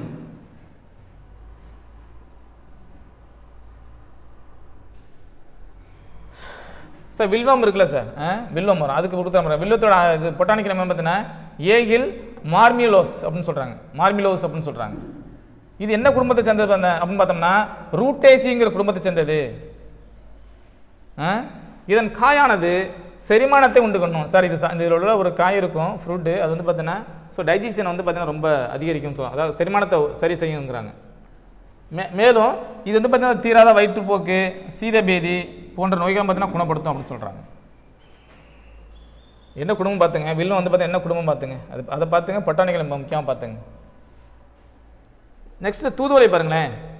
ஸோ தூதுவளைக்கு வந்து பார்த்தீங்கன்னா சொலனம் ட்ரைலோபேட்டம் அப்படின்னு சொல்கிறாங்க, இதோட பொட்டானிக்கல் நேம். இது என்ன இது சார் குடும்பத்தை சேர்ந்து பார்த்தீங்கன்னா சொலனேசி குடும்பம், இதிலே இருக்குது பாருங்கள், சொலனேசி குடும்பத்தை சார்ந்தது. இதன் இலைகள் வந்து பார்த்தீங்கன்னா இலைகளும் கனிகளும் இருமல் மற்றும் சளிக்கு மருந்தாக பயன்படுகிறது. பார்த்துருக்குறோம், துளசி நமக்கு தெரியும், இருமலுக்கும் சளிக்கும் வந்து பார்த்தீங்கன்னா மருந்தாக பயன்படுகிறது. மேலும் வந்து பார்த்தீங்கன்னா இது காசநோய் மற்றும் ஆஸ்மா நோய்களுக்கும் மருந்தாக பயன்படுது அப்படின்னு சொல்கிறாங்க. அப்போ வந்து பார்த்தீங்கன்னா ஸோ இருமல், சளி, காசநோய், ஆஸ்துமா, இது எல்லாமே லங்ஸை பாதிக்கக்கூடியது. இருமல் நோயும் சரி, இருமல்லாம் பார்த்தீங்கன்னா சளி ரொம்ப இதாகிடுனா லங்ஸ் இதாகிடும், காச நோயும் லங்ஸ் தான், ஆஸ்துமா, சுவாச கோளாறு, இது எல்லாமே அதில் வந்துடும். நெக்ஸ்ட் பாருங்கள் சார், கீழாநெல்லி, அதுக்கு பொட்டானிக்கல் என்ன, பில்லாந்தஸ் அமரஸ். இது என்ன சார் அப்படின்னா யூபோர் பிஏசி அப்படிங்கிற குடும்பத்தை சார்ந்தது. யூபோர் பிஏசி அப்படிங்கிற குடும்பத்தை சார்ந்தது. இது முழு தாவரம் பார்த்தீங்கன்னா மஞ்சக்காமலையை குணப்படுத்தக்கூடியது, மறந்துடக்கூடாது. நமக்கு தெரியும் கீழாநெல்லிங்கிறது தான் மஞ்சக்காமலையை குணப்படுத்தக்கூடியது. இது என்ன குடும்பங்கிறது பார்த்தீங்க பில்லாந்தஸ் அமரஸ். இது என்ன, இதோட பொட்டானிக்கல் நேம். இதோடைய குடும்பம் வந்து பார்த்தீங்கன்னா யூபோர் பிஏசி அப்படின்னு சொல்கிறாங்க. இது மெயினாக வந்து பார்த்தீங்கன்னா கல்லீரலுக்கு வந்து பார்த்திங்கன்னா ரொம்ப வலிமை கொடுக்கும், கல்லீரல் நோய்களுக்கு ரொம்ப இதாகும். மெயினாக மஞ்சக்காமலைக்கு வந்து பார்த்தீங்கன்னா மஞ்சக்காமலை டிசீஸ் ஃபார்ம் ஆனிச்சுன்னா லங்ஸ் இதை தான் ஃபார்ம் ஆகும், கல்லீரலை. அப்போ கல்லீரல் நோய்க்கு இது ரொம்ப இதாக தேவைப்படும். சோற்று கற்றாழை, ஆலிவேரா, அதை பாருங்களேன் சார். இது என்ன குடும்பம் சார் பார்த்தீங்கன்னா லில்லியேசி அப்படின்னு குடும்பத்தை சேர்ந்தது. இதன் இலைகள் சார் மூல நோய், ஸ்பைல்ஸுக்கு மூல நோய் மற்றும் தோலில் தோன்றும் அலர்பை, அதுக்கெல்லாம் இது பயன்படுத்துகிறாங்க சார். சில அலர்ஜி யூஸ் பண்ணலாம் சார், ஸ்கின்ல சில அலர்ஜிலாம் ஏற்படுதில்ல, அதுக்கு சில பைல்ஸ் அந்த டிசீஸ்க்கெலாம் வந்து பார்த்தீங்கன்னா இந்த சோற்று கற்றாழை யூஸ் ஆகுது அப்படின்னு சொல்கிறாங்க. இதோட பொட்டானிக்கல் நேம் வந்து பார்த்தீங்கன்னா ஆலிவேரா. இது என்ன குடும்பத்தை பார்த்தீங்கன்னா லில்லியேசி அப்படிங்கிற குடும்பத்தை சேர்ந்தது. மேலும் வந்து பார்த்தீங்கன்னா ஸோ வயிற்று புண்ணுக்கும் பார்த்தீங்கன்னா மருந்தாக பயன்படுது. அடுத்து பாருங்க சார், பேசிக்ஸ் தெரியும் சார். சார் கணினியோட தந்தை யாரும் பார்த்தீங்கன்னா சார்லஸ் பாப்பேஸ். நெக்ஸ்ட் பாருங்களேன் சார், ஒப்புமை கணிப்பொறியை கண்டுபிடித்தார் யார் சார் அப்படின்னு பார்த்தீங்கன்னா சார்லஸ் பாப்பேஸ் தான். முதலாம் தலைமுறை இதெல்லாம் பார்த்துங்க. முதலாம் தலைமுறை கணினி அப்படின்னு பார்த்தீங்கன்னா அதுதான் வெற்றிட குழாய். அது எந்த வருஷம் பிடிச்சாங்க, எந்த வருஷம் பார்த்தீங்கன்னா 1942லேருந்து 55 வரையும். இரண்டாம் தலைமுறை கணினா என்ன சார், இது மின்மய பெருக்கி 1955லேருந்து 64 வரையும். இதெல்லாமே கொஞ்சம் பிரித்து படிச்சிங்க. மூன்றாம் தலைமுறை கணினின்னா பார்த்தீங்கன்னா ஒருங்கிணைந்த சுற்று, இன்டகிரேட்டட் சர்க்யூட்னு சொல்லுவாங்க, ஐசி. அதான் அந்த ஐசி ஃபார்ம் ஆகுதுல அது. 64லேருந்து 75 வரையும். நான்காம் தலைமுறை கணினி அப்படின்னு பார்த்தீங்கன்னா அதான் நுண்செயலி, அந்த 75லேருந்து 80 வரையும். அடுத்து வந்து பார்த்தீங்கன்னா ஐந்தாம் தலைமுறை கணினி பார்த்தீங்கன்னா செயற்கையான நுண்ணறிவு, ஆர்டிஃபிஷியல் இன்டெலிஜென்ஸ் அப்படின்னு சொல்லுவாங்க, அதாவது 80ல் ஃபார்ம் பண்ணுறாங்க. சார் கணினியோட பார்ட்ஸ்லாம் என்னன்னு பாருங்களேன். ஸோ இன்புட்டு கொடுக்குறது உள்ளீட்டு அலகு, CPU central processes, CPU output, இது 3 தான் சார் முக்கியமான சொல்கிறாங்க.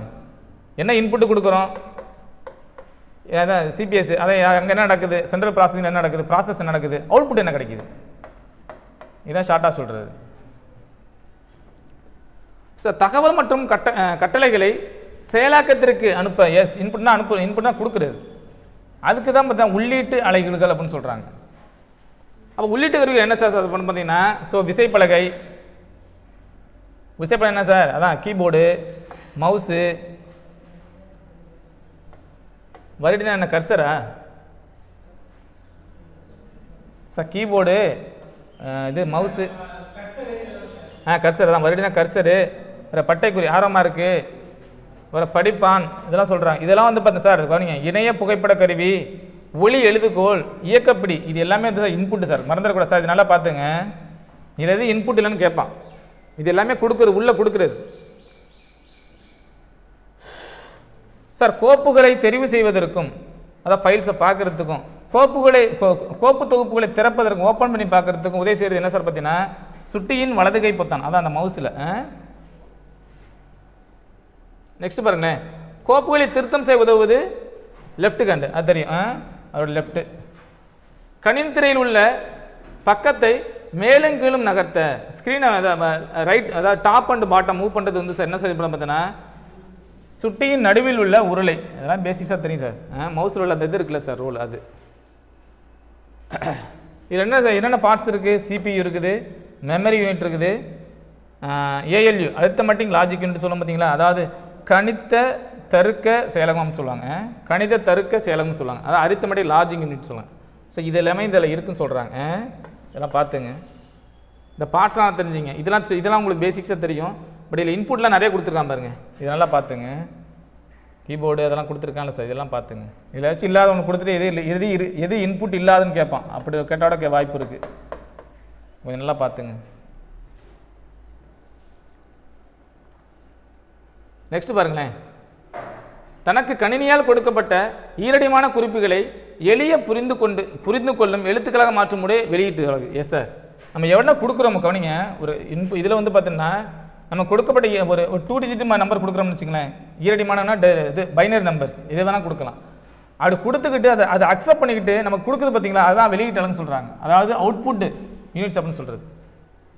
நெக்ஸ்ட் பாருங்களேன் சார், அதேமாதிரி வெளியீட்டுக்கு என்ன சார் அப்படின்னு பார்த்தீங்கன்னா, கணினி திரை, அதாவது ஸ்க்ரீனில் தர்றது கணினி திரை, அச்சு பொறி, தென் சவுண்டு, ஒளிப்பெருக்கி, காமனாக ஒளிப்பெருக்கி மற்றும் வருடி, இதெல்லாம் சார், இதெல்லாம் பார்த்தீங்கன்னா அவுட்புட்டில் வர்றது, இது 4 அவுட்புட்டில் வர்றது வெளியீடு. சார் மென்பொருளோட வகைகள் பாருங்களேன், ஒன்று வந்து பார்த்தீங்கன்னா இயக்க மென்பொருள், ரெண்டாவது பயன்பாட்டு மென்பொருள். சார் இந்த விரலிங்கிறது என்ன பார்த்தீங்கன்னா ஸ்டோரேஜ் டிவைஸ் சார், இது வந்து பார்த்தீங்கன்னா ஒரு சேமிப்பகம், ஸ்டோர் பண்ணக்கூடியது, சேவ் பண்ணக்கூடியது. அடுத்த பாருங்கள், சுவாலஜியில் வந்துட்டோம். டேஷ் என்பது உறுதியான தடித்த வெண்ணிற உரையாக அமைந்து கண்ணின் உள்பாகங்களை பாதுகாக்கிற என்ன பார்த்தீங்கன்னா இந்த விழிவெளி படம்னு சொல்லுவாங்க சார், அதுக்கு பேர் தான் ஸ்கிலீரா அப்படின்னு சொல்லுவாங்க. கண்ணோட அந்த உள்பாகங்களை பாதுகாக்கிறதுக்கு வந்து பார்த்தீங்கன்னா அதை விழிவெளி படம்னு சொல்லுவாங்க, அதான் இதுக்கு இன்னொரு பேர் பார்த்தீங்கன்னா ஸ்கிலீரா அப்படின்னு சொல்லுவாங்க. நெக்ஸ்ட் பாருங்க, உடலின் உள் சூழ்நிலையை சீராக்க பராமரித்தல் என்பது டேஷ் ஆகும். ஹோமியோஸ்டாசிஸ் அல்லது வேற என்ன சொல்றாங்க பார்த்தீங்கன்னா தன்னிலை காத்தல் அப்படின்னு சொல்றாங்க.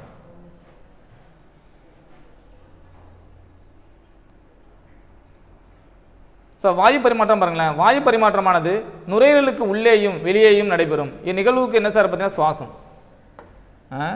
வாயு பரிமாற்றம் கேஸ் வந்து பார்த்தீங்கன்னா அதாவது மாலிகூல்ஸ் வந்து பார்த்தீங்கன்னா நுரையீரலுக்கு உள்ளேயும் நடக்கலாம் இல்லை வெளியே நடக்கலாம், அப்படி நடந்துச்சுன்னா அதுக்கு பேர் தான் சுவாசம் அப்படின்னு சொல்கிறாங்க. சவ்வூடு பரவலின் மூலம் கரைசலின் இடப்பெயர்ச்சி, சவ்வூடு பரவலின் மூலம் கரைசலின் இடப்பெயர்ச்சி செறிவு குறைவான கரைசலிருந்து செறிவு அதிகமான கரைசலுக்கு செல்லும். சார் பார்த்துங்க சார், அதாவது ஒரு கரைசலில் வந்து பார்த்திங்கன்னா இடப்பெயர்ச்சி எப்படி நடக்கும், செறிவு குறைவான கரைசலிலிருந்து செறிவு மிக்க கரைசலுக்கு செல்லும். அது என்ன சார், அது பார்த்தா சவ்வூடு பரவல் அப்படின்னு சொல்கிறாங்க. சரி கரெக்டாக சார் இது இது பார்த்துங்க, எப்பவுமே செறிவு அதிகமாக இருந்து செறிவு கம்மியான இடத்துக்கு போவோம், அது எளிய பரவலா? சரி சரி, டிஃப்யூஷன் சொல்லுவாங்க, இதை டிஃப்யூஷன் சொல்லுவாங்க. சரி பார்த்துங்க, அடுத்த பாருங்களேன் சார், உயிரினங்களின் அமைப்பு மற்றும் செயல் என்ன சார், செல்லு தான் சார். நெக்ஸ்ட் பாருங்களேன், சார் காற்றில்லா சுவாசத்திற்கு எடுத்துக்காட்டு என்ன சார் பார்த்தீங்கன்னா ஈஸ்ட் பாக்டீரியா கேட்பான் சார், மறந்துடாங்க. காற்றில்லா சூழல்னா பார்த்துங்க, ஆக்சிஜன் வராது. நெக்ஸ்ட் பாருங்களேன் சார், கண்களின் இறுதியில் விழித்திரையின் பின்புறம் டேஷ் நரம்பு அமைந்துள்ளன. பார்வை நரம்பு விழித்திரையின் பின்புறம், அந்த ஸ்கிரீன் விழித்திரையுடைய பின்பக்கம் தான் இருக்கும். அடுத்து பாருங்களேன், ஊடுபரவல் ஒழுங்குபாடு என்ற பதம் என்ற சொல்ல வந்து பார்த்தீங்கன்னா யார் அறிமுகப்படுத்துது அப்படின்னு பார்த்தீங்கன்னா ஹோபர். புரியுங்களா? ஊடுபரவல் அப்படிங்கிற ஊடுபரவல் ஒழுங்குபாடு அப்படிங்கிற சொல்ல யார் உருவாக்குறா அப்படின்னு பார்த்தோம்னா ஸோ ஹோபருங்கிற உருவாக்குறாரு, 1902 உருவாக்குறாரு. நெக்ஸ்ட் பாருங்க, செல்லானது டேஷ் என்ற அழகாக அளக்கப்படுகிறது, மைக்ரான். எஸ் சார், இது பேசிக் தான் பார்த்துருக்குறோம், இப்போ இதிலே முன்னாடி பார்த்தோம். ஏன்னா செல்லை வந்து பார்த்தீங்கன்னா அளக்கக்கூடிய மிகச்சிற அளவு பார்த்தீங்கன்னா மைக்ரான் தான். நெக்ஸ்ட் பாருங்க, சிதை மாற்றத்தின் உதாரணத்தை கொண்டு பொறுத்துக்க. சிதை மாற்றத்தை அதை கொண்டு பொறுத்துக்க சொல்லியிருக்கிறாங்க.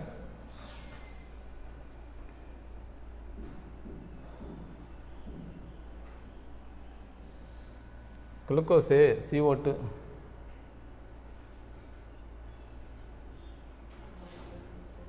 ஸோ வளர்ச்சிதை மாற்றத்தின் உதாரணத்தை கொண்டு பொறுத்தணுமா? கார்போஹைட்ரேட், குளுக்கோஸ் வந்து பார்த்தீங்கன்னா என்ன வசதி அடையும்? CO2 நீர், வாட்டரு. புரதம் வந்து பார்த்தீங்கன்னா அமினோ அமிலம். S sir. நெக்ஸ்ட் பாருங்களேன், வளர் மாற்றத்தின் உதாரணத்தை கொண்டு பொறுத்துக்க. அதை பார்த்துங்க சார், அது குளுக்கோஸ் வந்து பார்த்தீங்கன்னா சார் அது வந்து பார்த்தீங்கன்னா இது சிதை மாற்றம், இது வளர் மாற்றம். அப்போ குளுக்கோஸ் வந்து பார்த்தீங்கன்னா கிளைக்கோஜன் மற்றும் பிற சர்க்கரைகள், அமினோ அமிலம் வந்து பார்த்தீங்கன்னா நொதிகள், ஹார்மோன்கள் மற்றும் புரதங்கள். அப்போ கொழுப்பு அமிலத்தை எப்படி சொல்லலாம்? கொழுப்பு மற்றும் பிற ஸ்டிராய்டுகள். நெக்ஸ்ட் பாருங்களேன், இதெல்லாம் சேர்ந்தது தான் சார். வேறுபாடு உயிரினங்களின் அளவில் மட்டுமல்லாது அவற்றின் சிக்கலான செல், திசுக்கள், உடல் அமைப்பு போன்ற எல்லாத்திலையும் காணப்படுற என்ன சார் பார்த்தீங்கன்னா உயிரினங்களின் ஒருங்கமைப்பு என்று பெயர். அதுக்கு பேர் எல்லாம் சேர்க்கிறது. சார் ஒரு உயிரினங்களின் ஒருங்கமைப்பு எப்படி சார் இருக்க முடியும்? காணுங்களேன், பட் செல்லாம் சேர்ந்து ஒரு திசுவாக ஃபார்ம் ஆகும், திசுக்கெல்லாம் சேர்ந்து ஒரு உறுப்பாக ஃபார்ம் ஆகும், அந்த உறுப்புகள்லாம் சேர்ந்து ஒரு உறுப்பு மண்டலமாக ஃபார்ம் ஆகும், அந்த உறுப்பு மண்டலம் சேர்ந்தது ஒரு உயிரினம். இப்படி தான் சார் இருக்கணும். மாற்றி கொடுத்துருவான், கரெக்டாக ஆர்டர் எழுதிங்க. செல்லு, அப்புறம் திசு, அப்புறம் உறுப்பு, அப்புறம் உறுப்பு மண்டலம், லாஸ்ட்டில் உயிரினம். நெக்ஸ்ட் பாருங்களேன், பாக்டீரியா, சைனோபாக்டீரியா மற்றும் மைக்கோபிளாஸ்மா போன்ற உயிரினங்களில் உட்கரு காணப்படுவதில்லை. இவ்வுயிர்கள் வந்து பார்த்தீங்கன்னா புரோகேரியேட்டுகள், மறந்துடக்கூடாது. உட்கரு இல்லைன்னா அது புரோகேரியேட். சரி, உட்கரு இல்லைன்னா புரோகேரியேட்டு. இப்போ உட்கரு இருந்துச்சுன்னா யூகேரியேட். நெக்ஸ்ட் பாருங்களேன், உயிரினங்களின் கட்டுமான கற்கள் என்ன சார் அப்படின்னா செல்லு தான் சார். எஸ், இதெல்லாம் சேர்ந்து தான் ஃபார்ம் ஆகுது, பார்த்தோம்ல. இப்போ இதுதான் அடிப்படை, பேஸே இதுதான், அடிப்படையே இதுதான். அப்புறம் செல்லு, திசு சொல்கிறோம், அது மாதிரி தான். இப்போ இதில் அடிப்படை என்ன சார் பார்த்தீங்கன்னா கட்டுமான கற்களை பார்த்தீங்கன்னா it is A sell. Next பாருங்க, செல்கள் சவ்வினால் சூழப்பட்ட டேஸை கொண்டுள்ளது அப்படின்னு பார்த்தீங்கன்னா சைட்டோபிளாசம். சார் செல்கள் வந்து பார்த்தீங்கன்னா எந்த சவ்வினால் சூழப்பட்டதை கொண்டு பார்த்தீங்கன்னா சைட்டோபிளாசம், மறந்துடக்கூடாது. செல்லின் புரோட்டோபிளாசம் என்பது மையத்தில் அமைந்த கோள வடிவ உட்கருவையும், சைட்டோபிளாசத்தில் அமைந்த அகப்பிளாச வலை, மைட்டோகாண்ட்ரியா, கோல்கை ஊடல்கள், சென்ட்ரியோல்கள், ரிபோசம்கள் போன்ற பல செல் நுண்ணுறுப்புகளை உள்ளடக்கியது. சார் இது எல்லாமே இருக்கும் சார் செல்லில், எல்லாமே இருக்குன்னு சொல்லிட்டான், எல்லா பார்ட்ஸ் இருக்குன்னு சொல்லிட்டான். அதாவது செல்லு வந்து பார்த்தீங்கன்னா புரோட்டோபிளாசம் என்பது அந்த மையத்தில் அமைந்த கோள வடிவ உட்கரு, சைட்டோபிளாசத்தில் அமைந்த அகப்பிளாச வலைப்பின்னல் மற்றும் மைட்டோகாண்ட்ரியா, கோல்கை ஊடல்கள், சென்ட்ரியோல்கள், ரிபோசம்கள், இதெல்லாம் எல்லா பார்ட்ஸ் இருக்குன்னு சொல்லிட்டான், வேற ஒன்றும் கிடையாது. நெக்ஸ்ட் பாருங்களேன் சார், விலங்குகளின் செல்கள் அமைப்பு என்ன சார்? இப்போ தான் பார்த்தோம்ல, மைக்ரான் அளவுலாம் நம்ம சொல்ல முடியும். மைக்ரான் அளவு சொல்கிறாங்க செல்லோட அளவுலாம். Sir 1 centimetre equal to 10 millimetre. Yes, correct.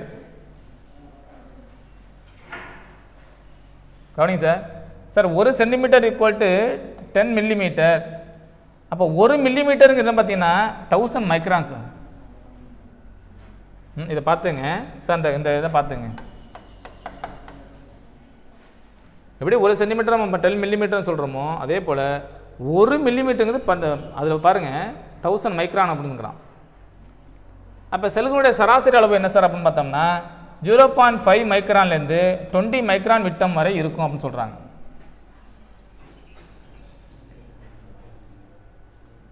Sir மனித உடல் வந்து மிகச்சிறிய செல் என்ன சார் பார்த்தீங்கன்னா இரத்த சிவப்பணுக்கள் ஆர்பிசி.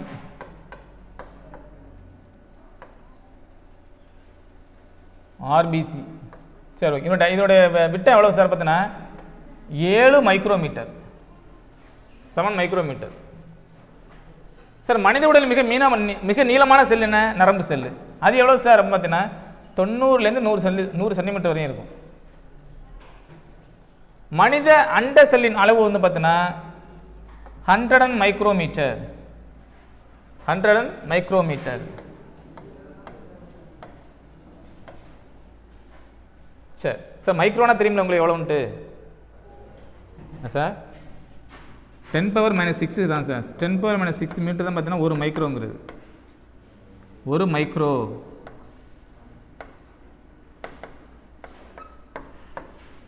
சரி நெக்ஸ்ட் பாருங்களேன். அப்படின்னா எவ்வளோ சின்னதுன்னு பார்த்துங்க சார். மிகச்சிறிய பாக்டீரியம் என்ன சார் அப்படின்னு பார்த்தீங்கன்னா மைக்ரோ பண்ணிங்க சார்.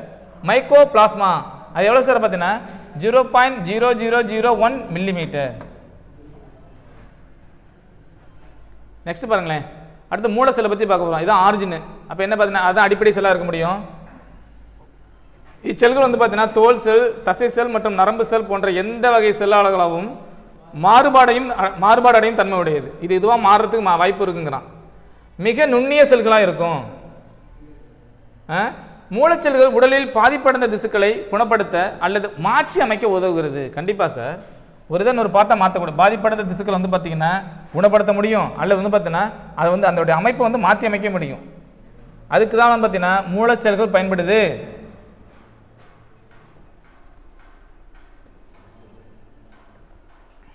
ஸோ இங்கே திசுக்களை 2 வகையாக பிரிக்கிறாங்க சார். ஒன்று வந்து பார்த்தீங்கன்னா எளிய திசு, அனதர் பார்த்தீங்கன்னா கூட்டு திசு.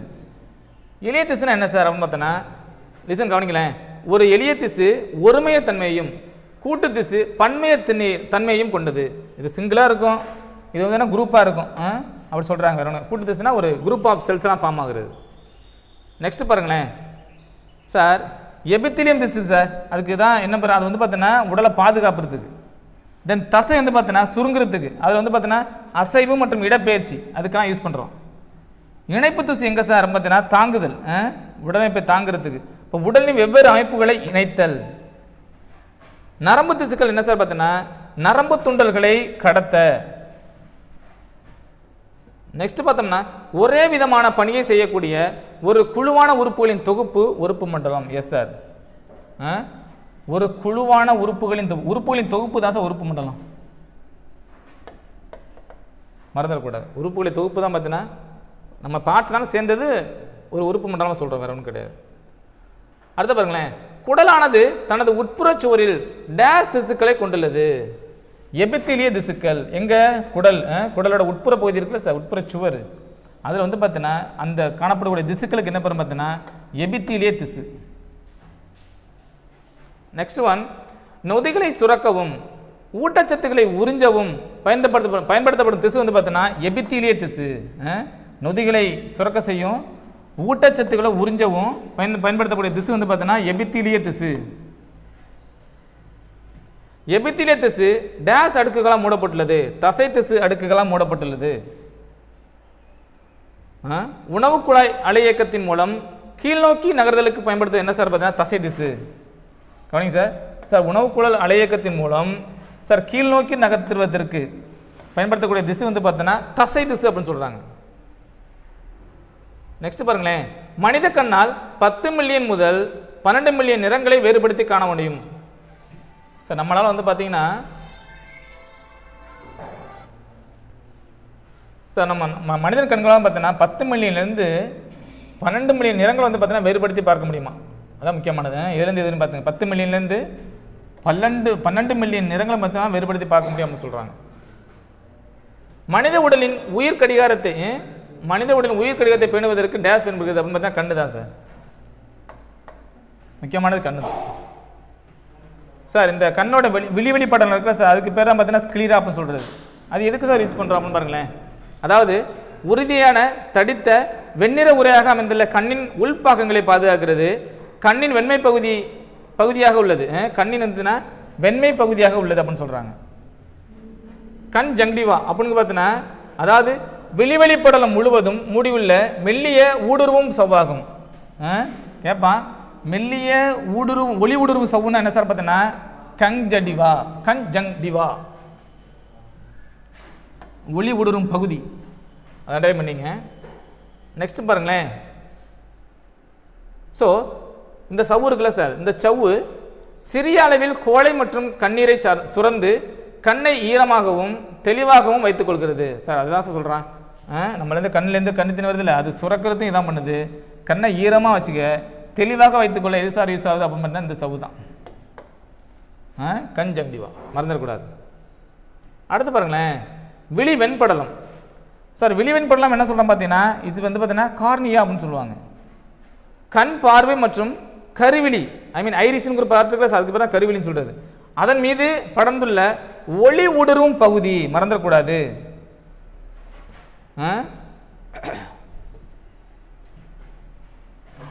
ஒளி இதுவும் பார்த்தீங்கன்னா ஒளி ஊடுருவக்கூடிய பகுதி தான் சார். ஆனால் என்ன சொல்கிறோம் பார்த்தீங்கன்னா கண் பார்வை மற்றும் கருவிழி அந்த அதன் மீது அமைந்துள்ள அந்த பகுதிக்கு பேர் தான் பார்த்தீங்கன்னா கார்னியா அப்படின்னு சொல்கிறாங்க. கண்களுக்கு நுழையும் ஒளியை விலகலடை செய்வது அப்படின்னு சொல்கிறாங்க. எது? கார்னியா. அடுத்து பாருங்க சார், அடுத்து ஐரிஸ், அதான் கருவிலியை பற்றி பார்க்க போகிறோம். கண்ணின் நிறமுள்ள பகுதியை உருவாக்கும் நிறமிகளான திசுப்படலம் தான் இதுன்னு சொல்கிறாங்க. அதாவது கண்ணின் நிறமுள்ள பகுதியை உருவாக்க, இதெல்லாம் கலரை பிரித்து பார்க்குறோம்ல சார், அந்த பகுதியை உருவாக்குற மெயின் என்ன சார் பார்த்தீங்கன்னா இந்த ஐரிஸ் அப்படிங்கிற பகுதி. இதன் முதன்மையான பணி என்ன சார் பார்த்தீங்கன்னா கண்ணுக்குள் நுழையும் ஒளியின் அளவுக்கேற்ப கண் பாவையின் அளவை கட்டுப்படுத்துகிறது. விசிபிளோட ரேஞ்ச் வந்து பார்த்தீங்கன்னா கட்டுப்படுத்து அப்படின்னு சொல்கிறாங்க. அடுத்து பாருங்கள், கண் பார்வை என்ன சார் பார்த்தீங்கன்னா கருவிழியின் மையத்தில் அமைந்த சிறு துளை ஒளியை கண்ணின் உள்ளேயும் அனுப்புவது. நமது உடலானது கருமுட்டை, அதாவது கருமுட்டை என்ன சைக்கோட்னு சொல்கிறாங்களே என்ற ஒற்றை சொல்லிலிருந்தே உருவாக்கப்படுகிறது சார். கருசெல்கள் இருக்குல்ல சார், அது படிப்படியாக அவருடைய அமைப்பில் வந்து பார்த்தீங்கன்னா அமைப்பிலும் சரி பணியிலும் சில மாற்றங்கள் அடைகின்றன. எது? கருசெல்கள்லாம் சேர்ந்து, இந்த கருசெல்கள் சேர்ந்து கருமுட்டை ஃபார்ம் ஆகுதுல்ல சார், அந்த கருசெல்கள்லாம் பார்த்தீங்கன்னா அதனுடைய அமைப்பிலையும் சரி அதனுடைய பணிலையும் சரி கொஞ்சம் கொஞ்சமாக வந்து பார்த்தீங்கன்னா சேஞ்சஸ் ஆகும், சில மாற்றங்கள் அடையும். அந்த மாற்றத்துக்கு என்ன சொல்கிறோம் பார்த்தீங்கன்னா செல் மாறுபாடு அடைதல்.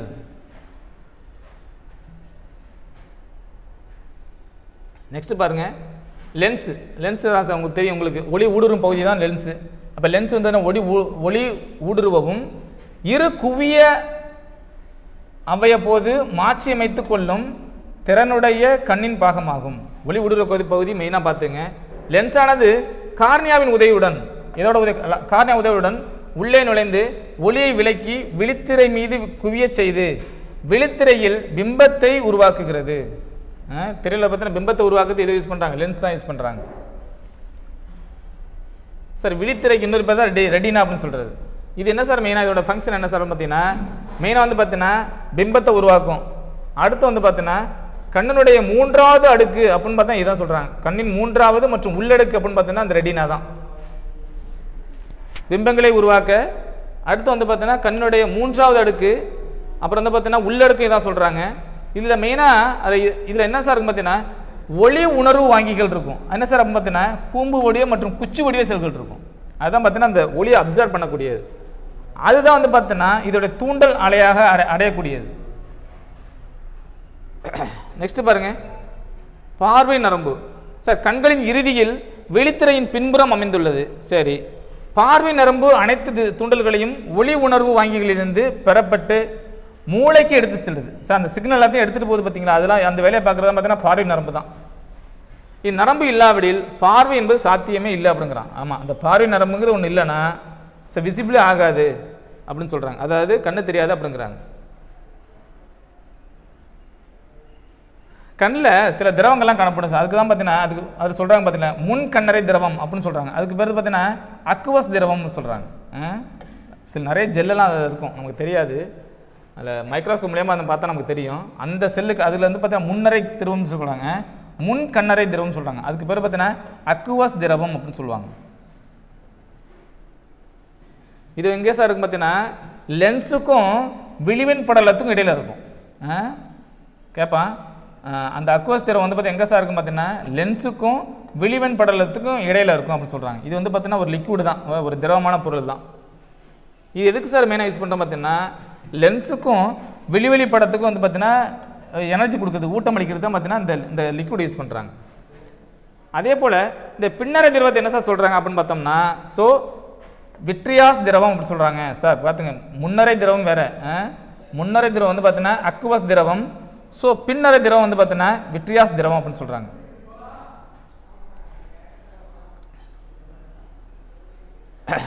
அடுத்து பாருங்களேன், இது என்ன சார் பார்த்தீங்கன்னா கண்ணின் வடிவத்தை வந்து பார்த்தீங்கன்னா பராமரிக்கிறது. தொண்டைக்கும் மூச்சுக்குழலுக்கும் இடையே வந்து பார்த்தீங்கன்னா சிறிய காற்று பாதையாக இருப்பது வந்து பார்த்தீங்கன்னா இந்த குரல் வலை, அதாவது லாரிங்ஸ் அப்படின்னு சொல்லுவோம்ல, லாரிங்ஸ் அது. அடுத்தது நமது நுரையீரலில் சராசரியாக பார்த்தீங்கன்னா 480 மில்லியன் காற்று நுண்ணறைகள் காணப்படுது அப்படின்னு சொல்கிறாங்க.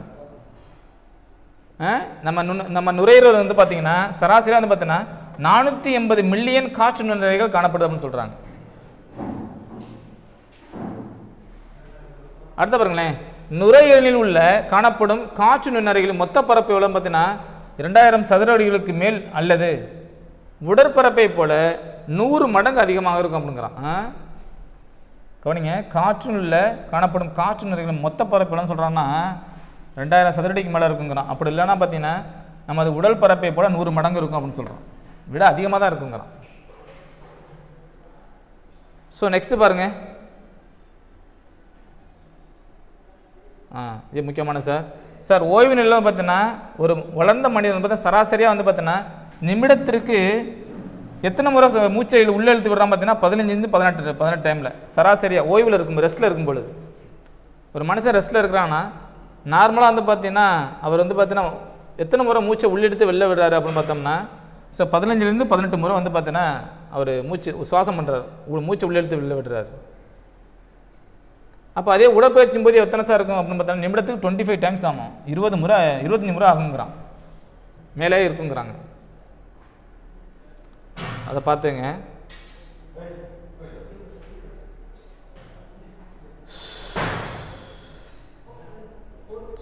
நெக்ஸ்ட் பாருங்க சார், டேஸ் முறையின் மூலம் உணவுப் பொருட்கள் செரிமான நொதியுடன் கலக்கிறது சார். பரவல் முறை சார், பார்த்துங்க சார், இந்த முறை பார்த்துங்க. எந்த முறையின் மூலம் உணவுப் பொருட்கள் செரிமான நொதியுடன் கலக்கிறது அப்படின்னு கேட்பாங்க, பரவல் முறை. நெக்ஸ்ட் பாருங்களேன், நீர்த்த கரைசலிலிருந்து செறிவுமிக்க கரைசலுக்கு கரைப்பானின் மூலக்கூறுகள் அரைக்கடத்தி அல்லது தேர்வு கடத்து சவ்வின் வழியாக இடப்பெயர்ச்சி அடையும் நிகழ்வு வந்து பார்த்தீங்கன்னா சவ்வூடு பரவல். நெக்ஸ்ட் பாருங்களேன், ஸோ செல்லின் உட்புற கரைசலின் செறிவும் வெளிப்புற கரைசலின் செறிவும் ஒரே மாதிரி இருந்தால் அது ஒத்த செறிவு சார். கவனிங்க சார், செல்லோட கரைசலோட செறிவு இருக்குல்ல சார், அதனுடைய கரைசலோட செறிவும் வெளிப்புற கரைசலுடைய செறிவும் ஒரே மாதிரி இருந்துச்சுன்னா அது ஒத்த செறிவு கரைசல் அப்படின்னு சொல்கிறாங்க. நெக்ஸ்ட் பாருங்களேன், செல்லின் வெளியில் உள்ள கரைசலின் செறிவு உள்ளே உள்ள கரைசலின் செறிவை விட குறைவு, டென்சிட்டி கம்மியாக இருக்கணும். கவனிங்க, செல்லின் வெளியில் உள்ள கரைசலின் செறிவு வந்து பார்த்தீங்கன்னா உள்ளே உள்ள கரைசலின் செறிவை விட குறைவாக இருந்ததுன்னு வச்சுங்களேன், ஸோ அது வந்து பார்த்தீங்கன்னா குறை செறிவு கரைசல் அப்படின்னு சொல்கிறாங்க.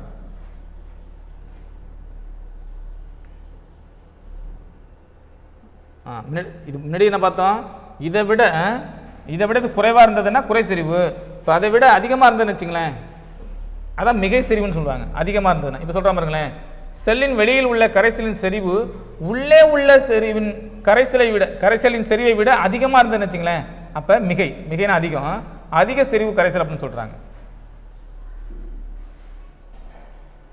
நெக்ஸ்ட் பாருங்க, மனித தசை செல்களில் நடைபெறும் சுவாசம் என்ன சார் பார்த்தீங்கன்னா காற்றில்லா சுவாசம்.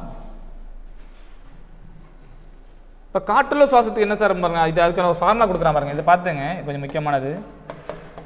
காற்றில்லா சுவாசம் ரெண்டுக்கும் பார்த்துங்க சார். என்னென்னு பார்த்தீங்கன்னா glucose plus oxygen plus carbon di oxide, அப்புறம் ஆற்றல், அப்புறம் நீர் ஒன்று குறையுது.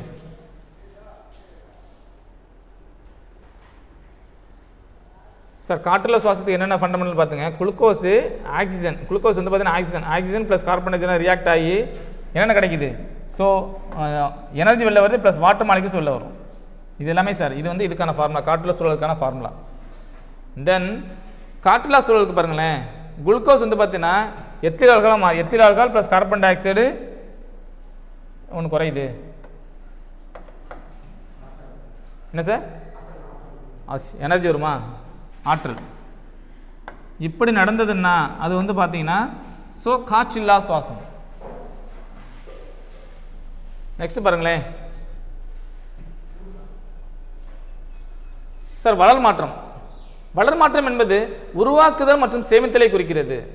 க்ரோத்தை குறிக்கிது சார். வளர் மாற்றங்கள் பார்த்தீங்கன்னா ஒன்று ஜெனரேஷன், இன்னொன்று பார்த்தீங்கன்னா சேவ் பண்ணுறது, அதாவது உருவாக்குறத குறிக்கிறது, இல்லைனா சேமித்தலை குறிக்கிறது. இதுதான் வந்து பார்த்தீங்கன்னா ஸோ வந்து பார்த்தீங்கன்னா வளர் மாற்றம் அப்படின்னு சொல்கிறாங்க. இது புதிய செல்களின் வளர்ச்சி, உடல் திசுக்களை பராமரித்தல், எதிர்கால தேவைக்காக ஆற்றலை சேமித்தல் ஆகியவற்றுக்கு காரணமாக அமைகிறது. அடுத்த பாருங்களேன், வளர் மாற்றத்தின் போது கார்போஹைட்ரேட், புரதம், கொழுப்பின் எளிய மூலக்கூறுகள் பெரிய சிக்கலான மூலக்கூறுகளாக மாற்றப்படுகின்றன. இது என்ன சார் பார்த்தீங்கன்னா எடுத்துக்காட்டு பார்த்தீங்கன்னா குளுக்கோஸு, கிளைக்கோஜன், பிற சர்க்கரைகள் இல்லை எடுத்துக்காட்டு சார். சார் அமினோ அமிலங்களுக்கு எடுத்துக்காட்டு பார்த்தீங்கன்னா நொதிகள், ஹார்மோன்கள், புரதங்கள். இதே கொழுப்பு அமிலங்களுக்கு கொழுப்பு மற்றும் பிற ஸ்டெராய்டுகள். கொஞ்சம் இதெல்லாம் கொஞ்சம் பார்த்துங்க, கொஞ்சம் இம்பார்ட்டன்ட்.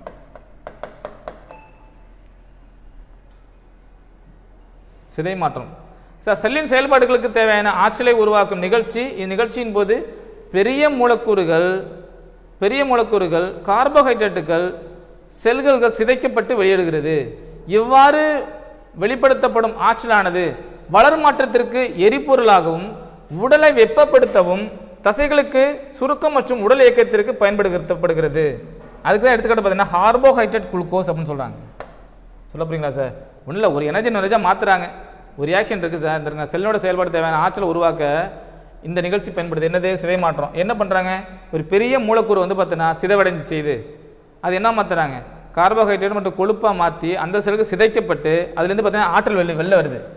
இந்த வெளிப்படுகிற ஆற்றல் வந்து பார்த்தீங்கன்னா வளர்சிதை மாற்றத்திற்கு எரிபொருளாகவும், உடலை வெப்பப்படுத்தவும், எது இந்த எனர்ஜி எடுத்துக்கிட்டு வெப்பப்படுத்தவும், தசை சுருங்கத்திற்கும் வந்து பார்த்தீங்கன்னா இதை பயன்படுத்துகிறாங்க. அப்படி இது பயன்படுத்துறதுக்கு பேர் தான் பார்த்தீங்கன்னா இந்த சிதை மாற்றம் அப்படி சொல்கிறது. இதுக்கு எடுத்துக்காட்டு பார்த்தீங்கன்னா கார்போஹைட்ரேட் அண்டு குளுக்கோஸ்.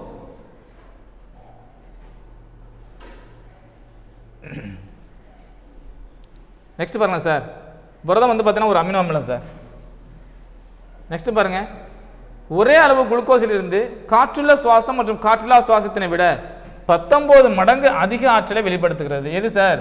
ஒரே அளவு குளுக்கோஸ்லேருந்து பார்த்தீங்கன்னா காற்றுள்ள சுவாசம் மற்றும் காற்றில்லா சுவாசத்தை விட, அதாவது காற்றுள்ள சுவாசம் வந்துன்னா இந்த காற்றில்லா சுவாசத்தை விட வந்து பார்த்தீங்கன்னா 19 மடங்கு ஆற்றல் வந்து பார்த்தீங்கன்னா வெளிப்படுத்தாமல் சொல்கிறான். நான் கொஞ்சம் பார்த்துங்க, எத்தனை டைம்ஸ்ன்னு கேட்பான், கொஞ்சம் பார்த்துங்க. நெக்ஸ்ட் பாருங்க சார், காற்றுள்ள சுவாசத்தின் போது ஒவ்வொரு குளுக்கோஸ் மூலக்கூறும் 36 ஏடிபி அடினைன் ட்ரைபாஸ்பேட்னு சொல்லுவாங்க. எவ்வளோ சார்? எவ்வளோ எனர்ஜி வெளிப்படுத்தும் பார்த்தீங்கன்னா 36 ஏடிபி மூலக்கூறுகளை உருவாக்கும் சார். காற்றுள்ள சுவாசத்தின் போது மறந்துடக்கூடாது, காற்றுள்ள சுவாசத்தின் போது ஒவ்வொரு குளுக்கோஸ் மூலக்கூறும் பார்த்தீங்கன்னா 36 ஏடிபி வந்து பார்த்தீங்கன்னா உருவாக்கம்னு சொல்கிறாங்க. அடினைன் ட்ரைபாஸ்பேட்னு சொல்லுவாங்க, அது ஒரு எனர்ஜி. நெக்ஸ்ட் பாருங்களேன், ரொட்டி தயாரிக்கும் பொழுது கோதுமை மாவில் ஈஸ்ட் சேர்க்கப்படுவதால் கார்பன் டை ஆக்சைடு வெளியிடப்படுகிறது. இதனால் ரொட்டி மிருதுவாகவும் உப்பியும் காணப்படுகிறது. முன்னாடி கூட பார்த்தோம், ஒரு கொஸ்டின்ஸில் பார்த்துருக்குறோம். என்ன கேஸ் வெளியாகுதுன்னு பார்த்துங்க, CO2, அது மெயினாக பார்த்துங்க. நெக்ஸ்ட் பாருங்களேன், ஒருவர் பூரண ஓய்வு நிலையில் இருக்கும்போது அவருக்கு ஒரு குறைந்த அளவிலான ஆற்றல் தேவைப்படும். அந்த ஆற்றலை அளிப்பது அடிப்படை வளர்ச்சி சிதை மாற்றம் என அழைக்கப்படுகிறது. சார், அந்த ஆற்றலை அளப்பது அது எதை சார், எப்படி சார் அளப்புக்கிறாங்க பார்த்தீங்கன்னா அடிப்படை வளர்ச்சிதை மாற்றம் மூலம் பார்த்தீங்கன்னா அளக்குறாங்க அப்படின்னு சொல்கிறாங்க. ஒரு ரெஸ்ட்டில் இருக்கிறாரு, அப்படி ரெஸ்ட்டில் இருக்கும்போது பார்த்தீங்கன்னா அவருக்கு வந்து பார்த்தீங்கன்னா ஒரு குறிப்பிட்ட எனர்ஜி தேவைப்படும், ஒரு குறைந்தபட்ச ஆற்றல் தேவைப்படும். அந்த ஆற்றலை வந்து பார்த்தீங்கன்னா அளிப்பது என்ன சார் பார்த்தீங்கன்னா அடிப்படை வளர்ச்சிதை மாற்றம் என அழைக்கப்படுகிறது. நெக்ஸ்ட் பாருங்க, வெப்ப ஆற்றல் வெப்பமான பொருளிலிருந்து குளிர்ச்சியான ஒரு பொருளுக்கோ அல்லது ஒரு பொருளின் வெப்பமான பகுதியிலிருந்து குளிர்ச்சியான பகுதிக்கு பரவுகிறது. கண்டிப்பாக சார், வெப்ப ஆற்றல் எப்படி சார் பரவும்? எப்பவுமே எப்போ ஹை டெம்பரேச்சர் உள்ள மெட்டீரியலேருந்து லோவாக உள்ள டெம்பரேச்சர் பார்த்தீங்கன்னா ஹீட்டு டிரான்ஸ்ஃபர் ஆகும். அதை பார்த்துருக்குறோம். அதான் சொல்கிறானோ, வெப்பமான பொருளிலிருந்து குளிர்ச்சியான அல்லது ஒரு பொருளின் வெப்பமான பகுதியிலிருந்து குளிர்ச்சியான பகுதிக்கு வெப்பம் பரவும். வெப்பம் அப்படி தான் பரவும்.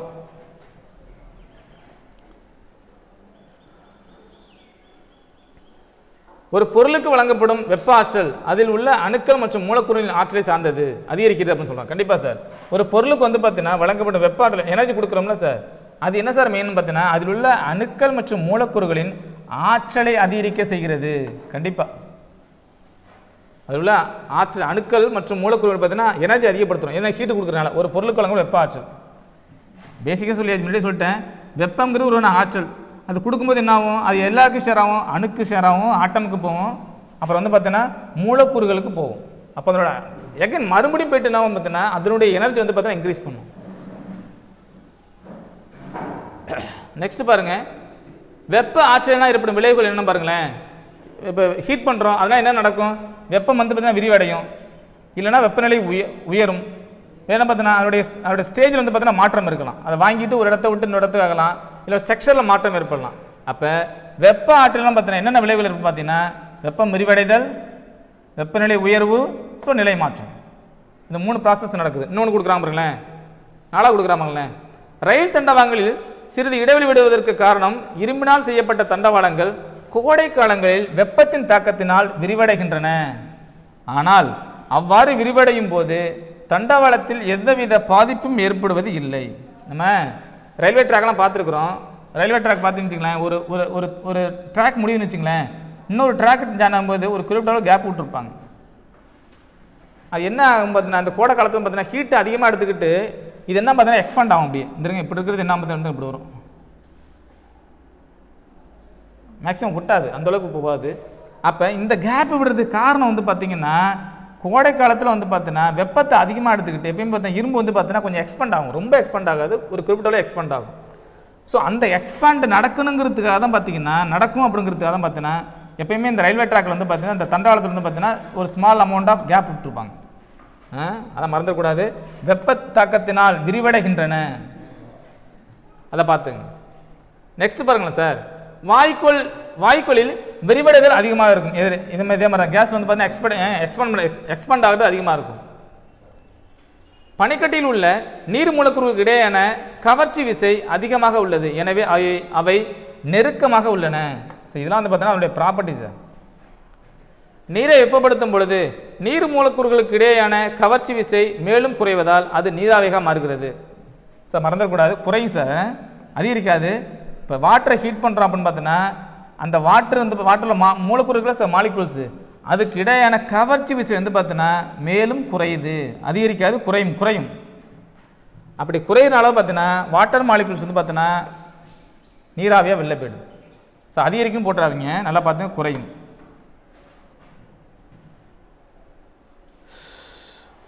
அடுத்து பாருங்க சார் திடப்பொருள் திரவமாக மாறுறது உருகுதல், கரெக்ட். திரவம் வாயுவாக மாறுறது ஆவியாதல், ரைட்டு. திடப்பொருள் வாயுவாக மாறுறது பதங்கமாதல், அதுதான் அந்த கற்பூரம் அதெல்லாம் சொல்லுவோம், நாப்தலின், கரெக்டு. வாயு வந்து பார்த்தீங்கன்னா திரவம் மாறுறது, எஸ், குளிர்வித்தல், அதுவும் கரெக்டு. திரவம் வந்து பார்த்தீங்கன்னா திடப்பொருளாக மாறுறது என்ன சார் பண்ணுறோம், ஒரே வைக்கிறோம், அப்படின்னா தான் அது சாலிடாக மாறும், ரைட்டு.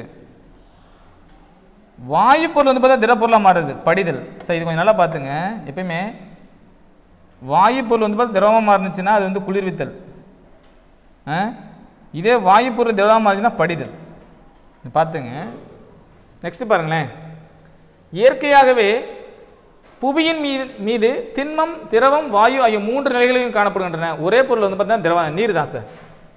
இந்த இடத்துல வந்து பார்த்தீங்கன்னா 3 ஸ்டேஜ்லையும் இருக்கக்கூடிய ஒரே பொருள் என்ன சார் அப்படின்னு பார்த்தீங்கன்னா ஸோ வாட்டர் மாலிகுல் தான். அது வந்து லிக்விடாகவும் இருக்கும், சாலிடாகவும் இருக்கும், கேஸாகவும் இருக்கும்.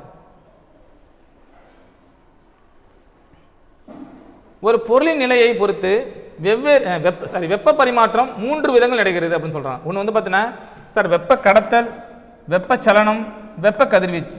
இது கொஞ்சம் முக்கியமான சார். அதாவது அப்படி வெப்பநிலையை பொறுத்து பொருளின் நிலையை பொறுத்து வந்து பார்த்தீங்கன்னா இது 3 வகையாக பிரிக்கிறாங்க. ஒன்று வெப்ப கடத்தல், வெப்பச்சலனம், வெப்ப கதிர்வீச்சு. வெப்ப கடத்தல் பாருங்களேன், திடப்பொருட்களில் அதிக வெப்பநிலை பகுதியிலிருந்து குறைந்த வெப்பநிலை பகுதிக்கு அணுக்கள் அல்லது மூலக்கூறுகள் இயக்கம். சார் மூலக்கூறு இயக்கமே இருக்காது சார், அதனால் பார்த்துங்க. எப்பயுமே டெம்பரேச்சர் வந்து பார்த்தீங்கன்னா ஹை மெட்டீரியல்லேருந்து பார்த்தீங்கன்னா லோ மெட்டீரியலுக்கு பாஸ் ஆகும். அதான் சொல்கிறானோ, அதிக வெப்பநிலை பொருளிலிருந்து குறைந்த வெப்பநிலை பொருளுக்கு வந்து பார்த்தீங்கன்னா அணுக்களோ இல்லை மூலக்கூறுகளோ வந்து பார்த்தீங்கன்னா என்ன ஆகும்? மூலக்கூறுகளின் இயக்கம் இல்லாமல், அதான் முக்கியமானது, மாலிகுலோட மூவ்மெண்ட்டே இல்லாமல் வெப்பம் டிரான்ஸ்ஃபர் ஆகும். அப்படி நடந்துச்சுன்னா அதுக்கு பேர் வந்து வெப்ப கடத்தல். இந்த வார்த்தை ஞாபகம் வச்சுங்க. அணுக்கள் அல்லது மூலக்கூறுகளின் இயக்கம் இல்லாமல், அது முக்கியமானது. மூவ்மெண்ட்டே இல்லாமல் வெப்பம் போணுச்சுன்னா, அங்கிட்டு போணுச்சுன்னா அதுக்கு வந்து பார்த்தீங்கன்னா வெப்ப கடத்தல். இப்போ கவனிங்களேன், உலோகங்கள் எல்லாமே வந்து பார்த்தீங்கன்னா சிறந்த வெப்ப கடத்திகள் தான், அதில் மாற்றம் இல்லை. வெப்பத்தை எளிதாக கடத்தாத பொருட்கள் வெப்ப கடத்தா பொருள். எஸ், வெப்பத்தை கடத்த முடியலன்னா வெப்ப கடத்தா பொருள் தான். என்னென்ன? மரம் கடத்தாது, தக்கை, பருத்தி, ஸோ கம்பளி, கண்ணாடி, ரப்பர், இதெல்லாம் பார்த்தீங்கன்னா வெப்ப கடத்தா பொருளுக்கு எடுத்துக்காட்டு சார். சார் வெப்ப கடத்தா பொருள் என்ன சொல்லலாம் பார்த்தீங்கன்னா, வெப்ப கடத்தா பொருள் காப்பான்கள் அப்படின்னு சொல்லுவாங்க. சொன்னோம்ல, காப்பான்லாம் பார்த்தீங்கன்னா எதையும் கடத்தாது. இது முக்கியமானது சார். அதாவது இக்லுங்கிற எனப்படும் ஒரு பனி வீடு இருக்குது சார். அங்கே வந்து பார்த்தீங்கன்னா உள்பகுதியில் வந்து பார்த்தீங்கன்னா உட்பொலி வெப்பநிலை சுற்றுப்புறத்தை விட அதிகமாக இருக்குமா. ஏன்னா அங்கே வந்து பார்த்தீங்கன்னா பனிக்கொட்டி வெப்பத்தை மிகவும் அரிதாக கடத்தக்கூடியது. இந்த இக்லுங்கிற வீடு இதெல்லாம் இந்த இதில் இருக்கும், இந்த மலைப்பிரசங்கள் இது அதிகமாக இருக்கும் இந்த வீடு. அடுத்த பாருங்களேன், வளிமண்டலத்தில் உள்ள வாயுக்கள் எந்த முறையில் வெப்பமடைகின்றன? வெப்பச்சலன முறையில். சொல்கிறான் பாருங்க, வெப்பச்சலனம் என்ன சொல்கிறான் பாருங்களேன். ஒரு பொருளை வெப்பப்படுத்தும் பொழுது உயர் வெப்பநிலை பகுதியிலிருந்து குறைந்த வெப்பநிலை பகுதிக்கு மூலக்கூறுகளின் இயக்கத்தினால். சார் அங்கே வந்து பார்த்தீங்கன்னா மூலக்கூறுகள் இயக்கம் இருக்காது, இங்கே மூலக்கூறுடைய இயக்கம் இருக்கும். அப்படி இருந்துச்சுன்னா அதுக்கு பேர் வெப்பச்சலனம். புரியுதா சார்? இருங்க, மூலக்கூறுகள் இயக்கம் இல்லாமல் இருந்துச்சுன்னா வெப்ப கடத்தல், மூலக்கூறு இயக்கம் இருந்துச்சுன்னா வெப்பச்சலனம். புரியுங்களா? நெக்ஸ்ட் பாருங்களேன், இப்போ வெப்பச்சலனம் எங்கே சார் நடக்குது பார்த்தீங்கன்னா, நிலக்காற்று மற்றும் கடல் காற்று ஆகிய நிகழ்வுகளில் உருவாவதற்கு முக்கிய காரணம் பார்த்தீங்கன்னா வெப்பச்சலனம் தான் சார். ஆமாம் சார், இந்த நிலக்காற்று இந்த கடல் காற்றெல்லாம் வீசுது பார்த்தீங்களா, அங்கெல்லாம் பார்த்தீங்கன்னா வெப்பச்சலனம் தான் இருக்கும். நேரத்தில் எக்ஸாம்பிளே கொடுத்துருவாங்க சார். பார்த்து வெப்பச்சலனம் ஏற்பட காரணம் என்ன பார்த்தீங்கன்னா எங்கெங்கே நடக்குது பார்த்தீங்கன்னா இது ஆப்ஷன் கொடுத்துருவோம், அந்த ஆப்ஷனை பார்த்துங்க. வெப்பச்சலனம் மூலமாக காற்றானது ஒரு பகுதியிலிருந்து மற்றொரு பகுதிக்கு இடம் பெறுகிறது. அது தெரியுது. நெக்ஸ்ட் பாருங்க, வெப்ப கதிர்வீச்சு. சார் சூரியனிடமிருந்து வெளியிடப்படும் வெப்ப ஆற்றல் எதன் மூலம் பரவுகிறது பார்த்தீங்கன்னா வெப்ப கதிர்வீச்சு சார். வெப்ப கதிர்வீச்சு இப்போ சன்லைட்லேருந்து வருதுல்ல சார் எனர்ஜி, அதெல்லாம் வந்து பார்த்தீங்கன்னா இங்கே நமக்கு கிடைக்கிறதுக்கு காரணம் எந்த மூலம் வருதுன்னா வெப்ப கதிர்வீச்சு. வெப்ப கதிர்வீச்சு வெற்றிடத்தில் வந்து பார்த்தீங்கன்னா வெப்ப ஆற்றல் இதன் மூலம் பரவுது அப்படின்னு பார்த்தீங்கன்னா வெப்ப கதிர்வீச்சு மூலம் பரவுது, வேக்கம்லையும். அடுத்த பாருங்களேன், வெப்ப ஆற்றலானது ஒரு இடத்துலேருந்து மற்ற இடத்துக்கு மின்காந்த அலைகளாக பரவுகிறது. சார் முக்கியமான சார், வெப்ப ஆற்றலானது பார்த்தீங்கன்னா ஒரு இடத்துலேருந்து இன்னொரு இடத்துக்கு போகுதுல்ல சார், அது எப்படி போகுது? மின்காந்த அலையாக பரவுதுன்னு சொல்கிறான். அந்த பரவலுக்கு தான் பார்த்தீங்கன்னா வெப்ப கதிர்வீச்சு அப்படின்னு சொல்கிறாங்க. இதையும் பார்த்துங்க, மின்காந்த அலையாக பரவுது, மின்காந்த அலையாக பரவுது, மறந்துடக்கூடாது. நெக்ஸ்ட் பாருங்களேன், நெருப்பிற்கு அருகில் நிற்கும் பொழுது வெப்ப கதிர்வீச்சு நாம் வெப்பத்தினை உணர்கிறோம். எஸ் சார், ஆனால் நம்ம ஒரு இது ஏதாச்சும் எரியுது அப்படின்னா பக்கத்தில் நிற்கிறோம்னு வச்சுங்களேன், நம்ம வந்து தொட மாட்டோம், ஆனால் நம்ம ஃபீல் பண்ணுறோம். அப்போ ஒரு புற தொடாமலே நடக்கிற மாதிரி வெப்ப கதிர்வீச்சு. அப்போ அதுக்கு வந்து பார்த்தீங்கன்னா வெப்ப கதிர்வீச்சு அப்படின்னு சொல்கிறாங்க. கருப்பு மேற்பரப்புடைய பொருட்கள் வெப்ப கதிர்வீச்சுகளை ஏற்கும் தன்மையுடையது. ஆமாம் உள்ளன. எனவே தான் சமையல் பாத்திரங்கள் அடிப்பகுதியில் கருப்பு நிற வண்ணம் பூசப்படுகிறது. சார் இந்த கருப்பு வந்து பார்த்தீங்கன்னா சார் என்ன சொல்கிறான் பார்த்தீங்கன்னா அப்படியே மேற்பொருள் பார்த்தீங்கன்னா வெப்ப கதிர்வீச்சுகளை அப்சர்வ் பண்ணக்கூடியது, அப்படி சீக்கிரம் அப்சர்வ் பண்ணிக்கும். அதெல்லாம் பார்த்தீங்கன்னா நம்ம இப்போ சமைக்கிற பாத்திரத்தை பார்த்தீங்கன்னா அடியில் பக்கத்தில் வந்து பார்த்தீங்கன்னா கருப்பு நிறம் வந்து பார்த்தீங்கன்னா பூசப்பட்டிருக்கும். அது எதுக்காக பார்த்தீங்கன்னா ஹீட்டை சீக்கிரம் கண்டக்ட் பண்ணும், அப்சர்வ் பண்ணிக்கும், அதுக்காக தான். அடுத்து பாருங்களேன், வெண்மை நிறமானது வெப்ப கதிர்வீச்சினை எதிரொலிக்கிறது. கண்டிப்பாக வெள்ளை வந்து பார்த்தீங்கன்னா இதை அப்சர்வ் பண்ணாது. இது ஹீட்டை வந்து பார்த்தீங்கன்னா இந்த வெண்மை நிறங்களை வெள்ளை நிறம் அதெல்லாம் பார்த்தீங்கன்னா அப்சர்வ் பண்ணாது. எனவே தான் பார்த்தீங்கன்னா கோடை காலத்தில் வந்து பார்த்தீங்கன்னா வெண்மை நிற ஆடைகளை உடுத்துக்கிறோம். கண்டிப்பாக சார், நீங்கள் அதெல்லாம் சார் பிளாக் ஷர்ட் எதுவும் போடாமல் சொல்லுவாங்க பார்த்துறீங்களா, அது என்ன ஹீட்டை வந்து பார்த்தீங்கன்னா சீக்கிரம் அப்சர்வ் பண்ணிக்கும். இது மற்ற ஒயிட்ஸ் இதெல்லாம் பார்த்தீங்கன்னா அந்தளவுக்கு அப்சர்வ் பண்ணாது, அது ரிஃப்ளெக்ஷன் பண்ணி விட்டுரும், அதான் ரீசன். ஸோ அதை பார்த்துங்க. நெக்ஸ்ட் பாருங்கள் சார், ஒரு பொருள் சூடாக உள்ளதா அல்லது குளிர்ச்சியாக உள்ளதா என்பதை அறிய உதவும் இயற்பியல் தான் பார்த்தா வெப்ப அளவியல். எஸ், கண்டிப்பாக டெம்பரேச்சர் சொல்கிறேன் பார்த்தீங்களா, ஒரு பொருள் எப்படி இருக்குது, ஹீட்டாக இருக்கா அல்லது குளிர்ச்சியாக இருக்கா, அதை சொல்கிறத பார்த்தா வெப்ப அளவியல். ஐ மீன் டெம்பரேச்சர் மெஷர்மெண்ட் அப்படின்னு சொல்கிறது. வெப்பநிலையை அளவிட 3 விதமான அளவுகள் பயன்படுத்தப்படுகின்றன. என்னென்ன? ஃபஸ்ட்டு பாருங்கள், செல்சியஸ் அளவுகோல், ஃபாரன்ஹீட் அளவுகோல், கெல்வின் அளவுகோல். 3மே செல்சியஸு, ஃபாரன்ஹீட்டு, கெல்வின். வெப்பனுடைய எஸ்ஐ அலகு என்ன சார்? எஸ் சார், மறந்துடக்கூடாது. எஸ்ஐ அலகுன்னு கேட்டால் இதை அடிச்சு விட்டுருங்க. அடுத்து பாருங்களேன், வெப்பநிலை அளவிட பயன்படுத்தப்படுவது என்ன சார்? கெல்வின் அளவுகோல், மறந்துடக்கூடாது சார். எஸ்ஐ அலகுன்னு கேட்டால் இதுதான், மறந்துடக்கூடாது. எஸ்ஐ அலகுன்னு கேட்டாலும் இதுதான், கெல்வின் தான் சார். ஆற்றலோட அலகு ஜூல், பேசிக்காக தெரியும் சார். ஆற்றலின் அலகு ஜூல். வேலையோட அலகு மறந்துடக்கூடாது. வெப்பத்துக்கும் அதே தான், சாரி ஆற்றலுக்கும் அதே தான், ஸோ வேலைக்கும் அதுதான், மறந்துடக்கூடாது. மேலும் வெப்பத்தை வேறு எப்படி தான் சொல்ல பார்த்தா ஜூல்லையும் சொல்லலாம் சார். ஏன்னா ஏன் எதனால சார் அப்படின்னு பார்த்தீங்கன்னா, ஜூலுங்கிறது ஒரு வகையான எனர்ஜி. அப்போ ஆற்றலுக்கான அலகு என்ன சார்? ஜூல் தானே. அப்போ வெப்பங்கிறது ஒரு வகையான ஆற்றல் தானே சார். அப்போ சில நேரத்தில் பார்த்தீங்கன்னா ஜூல்னு கூட எடுத்துக்கலாம், மறந்துடக்கூடாது. வெப்பத்தை அளவிட பொதுவாக பயன்படுத்தப்படும் அளவுகள் வந்து பார்த்தீங்கன்னா கலோரி சார். காமனாக யூஸ் பண்ணுறது வந்து பார்த்தீங்கன்னா கலோரி சார், மறந்துடக்கூடாது. இப்படி வேலை பார்த்துங்க, பொதுவாக அப்படின்னா கலோரி அடிங்க. ஒருவேளை எஸ்ஐன்னு கேட்டாங்கன்னு வச்சுங்களேன், எஸ்ஐ வந்துட்டு கேட்டால் கெல்வின் எடுத்து பாருங்க, பார்த்துங்க, மறந்துடக்கூடாது.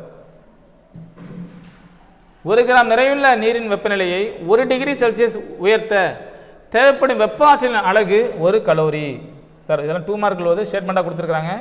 1 கிராம் நிறையுள்ள ஒரு வாட்டர் வந்து பார்த்தீங்கன்னா 1 டிகிரி டெம்பரேச்சர் ரைஸ் பண்ணுறதுக்கு தேவைப்படக்கூடிய ஒரு ஆற்றல் தான் பார்த்தீங்கன்னா கலோரி, 1 கலோரி. இப்போ 1 கலோரிங்கிறது எவ்வளோ சார்? எதுக்கு சார் சமம் அப்படின்னு பார்த்தோம்னா 4.189 ஜூலுக்கு ஈக்குவல் சார். இதுக்கு சமம் கேட்பான்.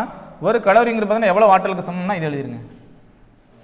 நெக்ஸ்ட் பாருங்களேன், உணவுப் பொருட்களில் உள்ள ஆற்றலின் அளவு கிலோ கலரி என்னும் அழகால் குறிப்பிடப்படுகிறது. எஸ் சார், கிலோ கலரின்னு கொடுத்துருவானு, கிலோ கலோரி கேன்னு கொடுத்துருவாங்க, கிலோ கலோரி அப்படின்னு கொடுத்துருவாங்க, கிலோ கலோரி. அப்போ 1 கிலோ கலோரி எவ்வளோ சார் அப்படின்னு பார்த்தீங்கன்னா 4600 ஜூல். ஒரு சார் அப்ராக்சிமேஷன் தான் சொல்கிறானோ, லெஸ் ஆர் ஈக்குவல், அதிகரிக்கலாம் குறையலாம், பார்த்துங்க. நெக்ஸ்ட் பாருங்க, பொருள் ஒன்று ஏற்கும் அல்லது இழக்கும் வெப்பத்தினை அளவானது 3 காரணியாக பிரிக்கப்படுகிறது. ஒரு பொருள் வந்து பார்த்தீங்கன்னா வெப்பத்தை ஏற்குதா அல்லது இழக்குதா, அந்த தன்மையில் 3 வகையாக பிரிக்கிறாங்க. என்ன பார்த்தீங்கன்னா பொருளின் நிறை, பொருளின் வெப்பநிலையில் ஏற்படும் மாற்றம், பொருளின் தன்மை.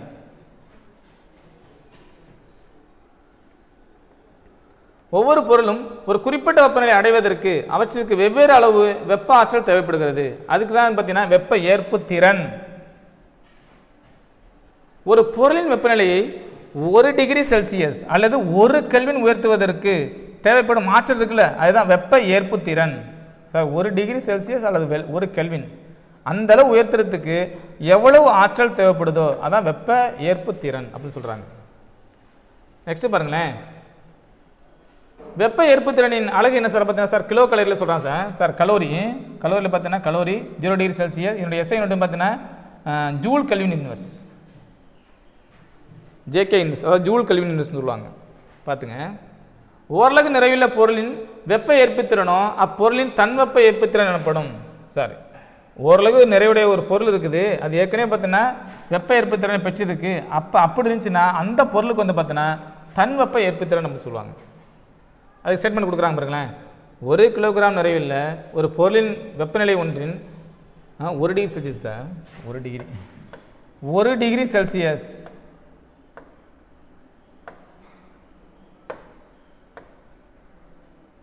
டிகிரி போட்டுங்க. 1 டிகிரி செல்சியஸ் அல்லது 1 கெல்வின் அளவு உயர்த்துவதற்கு தேவைப்படும் ஆற்றலின் அளவு தான் வந்து பார்த்தீங்கன்னா என்ன சொல்றாங்க, தன் வெப்ப ஏற்புத்திறன்.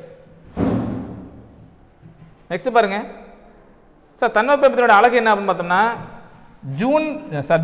Joule kilogram inverse kelvin inverse, joule kilogram inverse kelvin inverse. பொருள் ஒன்றினால் ஏற்கப்பட்ட அல்லது இழக்கப்பட்ட வெப்பத்தினை அளவிட பயன்படுத்தும் கருவி என்ன சார்? அதான் கலோரிமீட்டர். ஒரு பொருள் எந்த அளவுக்கு வெப்பத்தை எடுத்திருக்கு, எந்த அளவுக்கு வெப்பத்தை இழந்திருக்குது, ஸோ அதை மெஷர் பண்ணுறதுக்கு டிவைஸ் தான் வந்து பார்த்தீங்கன்னா ஸோ கலரிமீட்டர். நெக்ஸ்ட் பாருங்களேன், கலரிமீட்டர் வந்து பார்த்தீங்கன்னா வெப்பம் மின்சாரத்தை நன்கு கடத்தும் தன்மையுடைய உலோகங்களான தாமிரம் அல்லது அலுமினியத்தால் ஆன பாத்திரத்தை கொண்டுள்ளது. ஸோ இது எப்படி டிவைஸ் பண்ணியிருப்பாங்கன்னா, இது மெயினாக வந்து பார்த்தீங்கன்னா வெப்பத்தை மெஷர் பண்ணக்கூடிய டிவைஸு. வெப்பம் மற்றும் மின்சாரத்தை நன்கு கடத்தும் தன்மையுடைய உலோகங்களான காப்பரு அல்லதுன்னு பார்த்தீங்கன்னா அலுமினியம், அதனால் உருவாக்கப்பட்ட ஒரு இதுதான் பார்த்தீங்கன்னா ஸோ அந்த கலோரிமீட்டருங்கிறது.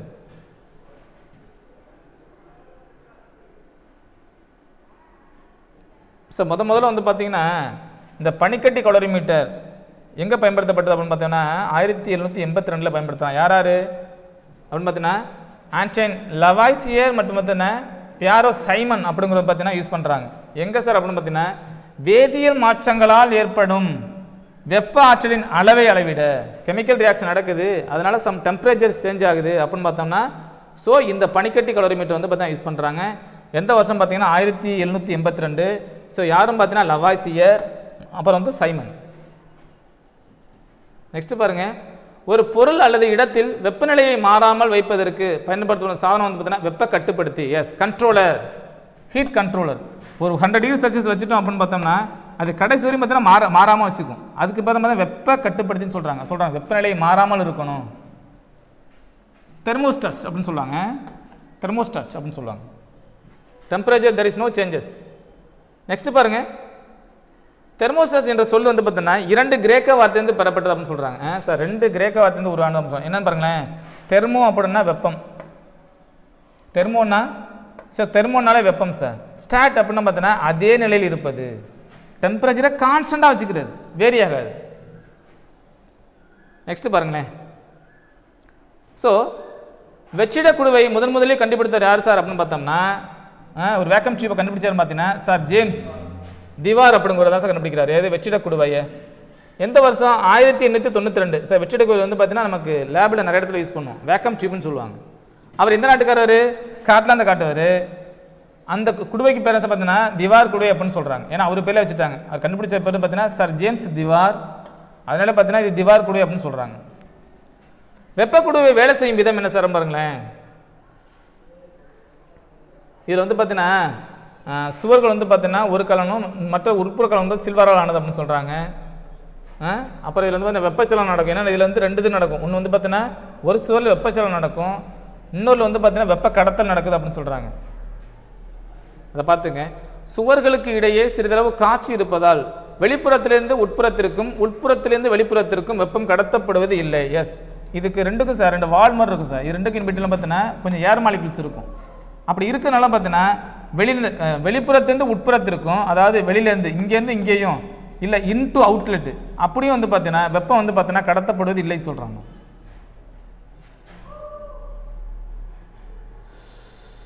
ஸோ திட திரவம் மற்றும் வாயுக்களுக்கு சம அளவு வெப்ப ஆற்றல் அளிக்கும் போது அது அதிக விரிவுக்கு உட்படும். என்ன சார் அப்படின்னு பார்த்தீங்கன்னா சார் வாயு சார். கவனிங்களேன், நீங்கள் சாலிடுக்கும் சரி லிக்விடுக்கும் சரி கேஸுக்கும் சரி ஈக்குவல் அமௌண்ட் ஆஃப் ஹீட்டு கொடுத்தீங்கன்னு வச்சுங்களேன், ரொம்ப அதிகமாக எது சார் எக்ஸ்பேண்ட் ஆகும் அப்படின்னு பார்த்தோம்னா ஸோ கேஸ் தான் எக்ஸ்பேண்ட் ஆகும். ஏன் சார் அப்படின்னு பார்த்தோம்னா இதில் பாண்டிங்கோட லெவல் ரொம்ப கம்மியாக இருக்கும். இதில் வந்து பார்த்தீங்கன்னா ரொம்ப டைட்டான பாண்ட் இருக்கும். இதை விட கம்மியாக இங்கே இருக்கும், இதை விட லெஸ் தானே இங்கே இருக்கும். அப்போ இங்கே பாண்டு ஒவ்வொரு ஆட்டம்ஸ்க்கான பாண்டிங் வந்து பார்த்தீங்கன்னா ரொம்ப லெஸ் தானே இருக்கிறனால நீங்கள் ஒரு ஸ்மால் அமௌண்ட் ஆஃப் எனர்ஜி கொடுத்தாலே எக்ஸ்பெண்ட் ஆகிடும், ரொம்ப பெருசாக போயிடும். அப்போ அதான் கேட்குறான். அப்போ இந்த 3ல் எது சார் அதிகமாக விரிவடையும் அப்படின்னு பார்த்தோம்னா it is a gaseous material. Yes sir. Next பாருங்கள் சார். சார் தனிமத்தோட மிகச்சிறிய அமைப்பு என்ன சார் பார்த்தீங்கன்னா அதுதான் அணு சார். பார்த்தோம்ல அணுவெல்லாம் சேர்ந்தது மூலக்கூறுலாம் சேர்ந்தது ஒரு ஆட்டம் மறந்துருக்கு, ஒரு தனிமமாக வந்துடுது. மூலக்கூறுலாம் சேர்ந்தது அணுவெல்லாம் சேர்ந்தது ஒரு தனிமம்.